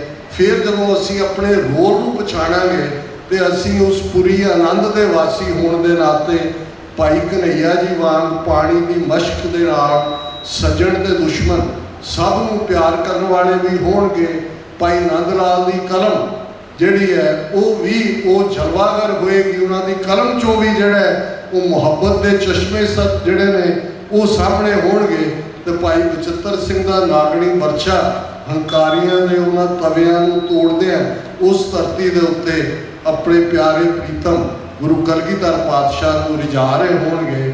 ਅਸੀਂ ਸਾਰੇ ਪੂਰੀ ਆਨੰਦ ਦੇ ਵਾਸੀ ਵੀ ਬਣੇ ਤੇ ਇਸ ਸਪਿਰਿਟ ਦੇ ਨਾਲ ਕਿ ਭਾਈ ਅਸੀਂ ਰਲ ਮਿਲ ਕੇ ਬਹਿਣਾ, ਅਸੀਂ ਆਪਸ ਦੇ ਵਿੱਚ ਜਿਹੜੇ ਮਤਭੇਦ ਨੇ ਜਥੇਬੰਦੀਆਂ ਦੇ ਹੋਣ, ਗੁਰਦੁਆਰਾ ਤੁਸੀਂ ਬਹੁਤ ਵੱਡੇ ਸ਼ਹਿਰ ਚ ਐਲੇ 'ਚ, ਹੋਰ ਮੈਨੂੰ ਬੜੀ ਖੁਸ਼ੀ ਹੈ ਕਿ ਜਿਵੇਂ ਗੁਰਦੁਆਰਾ ਰਿਵਰਸਾਈਡ ਤੁਸੀਂ ਨੌਜਵਾਨ ਬੱਚੇ ਬੱਚੀਆਂ ਨੂੰ ਗੁਰਮਤਿ ਦੀ ਸਿੱਖਿਆ, ਗੱਤਕਾ, ਬਹੁਤ ਅੱਛਾ ਤੁਹਾਡਾ ਸਾਰਾ ਹੀ ਪਾਰਟ ਆ। ਸ਼ਾਇਦ ਇਹੀ ਸਭ ਤੋਂ ਵੱਡੀ ਇੱਕ ਸਟੇਜ ਬਣ ਕੇ, ਇਸ ਲਈ ਕਿਉਂਕਿ ਗੁਰੂ ਦੀ ਰਹਿਮਤ ਵੀ ਹੁੰਦੀ ਹੈ, ਸਿਰ ਜੋੜ ਕੇ ਬੈਠੋ ਔਰ ਅਲਟੀਮੇਟਲੀ ਆਪਸੀ ਮਤਭੇਦਾਂ ਨੂੰ ਇੱਕ ਪਾਸੇ ਰੱਖ ਕੇ ਕੋਈ ਨਾ ਕੋਈ ਓਕੇਜ਼ਨ ਚੁਣ ਲਿਆ ਕਰੋ, ਜਿਹਦੇ 'ਚ ਕਿ ਬਾਕੀਆਂ ਨੂੰ ਵੀ ਸੱਦਾ ਦਿਓ ਕਿ ਕੋਈ ਗੱਲ ਨਹੀਂ ਭਾਈ, ਤੁਸੀਂ ਵੀ ਸਾਡੇ ਗੁਰੂ ਦੇ ਬੱਚੇ ਬੱਚੀਆਂ ਹੋ ਸਾਰੇ। ਔਰ ਇਹਦੇ ਲਈ ਗੁਰੂ ਦੀ ਸਾਨੂੰ ਹਦਾਇਤ ਹੈ ਕਿ ਸਾਂਝ ਕੀਚੈ ਗੁਣਾ ਕੇਰੀ, ਛੋੜ ਅਵਗਣ ਚੱਲੀ ਹੈ। ਕਿਸੇ ਵੀ ਭੁੱਲ ਚੁੱਕ ਲਈ ਮਾਫੀ। ਗੁਰਦੁਆਰਾ ਪ੍ਰਬੰਧਕ ਕਮੇਟੀ ਔਰ ਸਮੁੱਚੇ ਨੌਜਵਾਨ ਵੀਰਾਂ ਦਾ ਬਹੁਤ ਬਹੁਤ ਧੰਨਵਾਦ। ਵਾਹਿਗੁਰੂ ਜੀ ਕਾ ਖਾਲਸਾ, ਵਾਹਿਗੁਰੂ ਜੀ ਕੀ ਫਤਿਹ।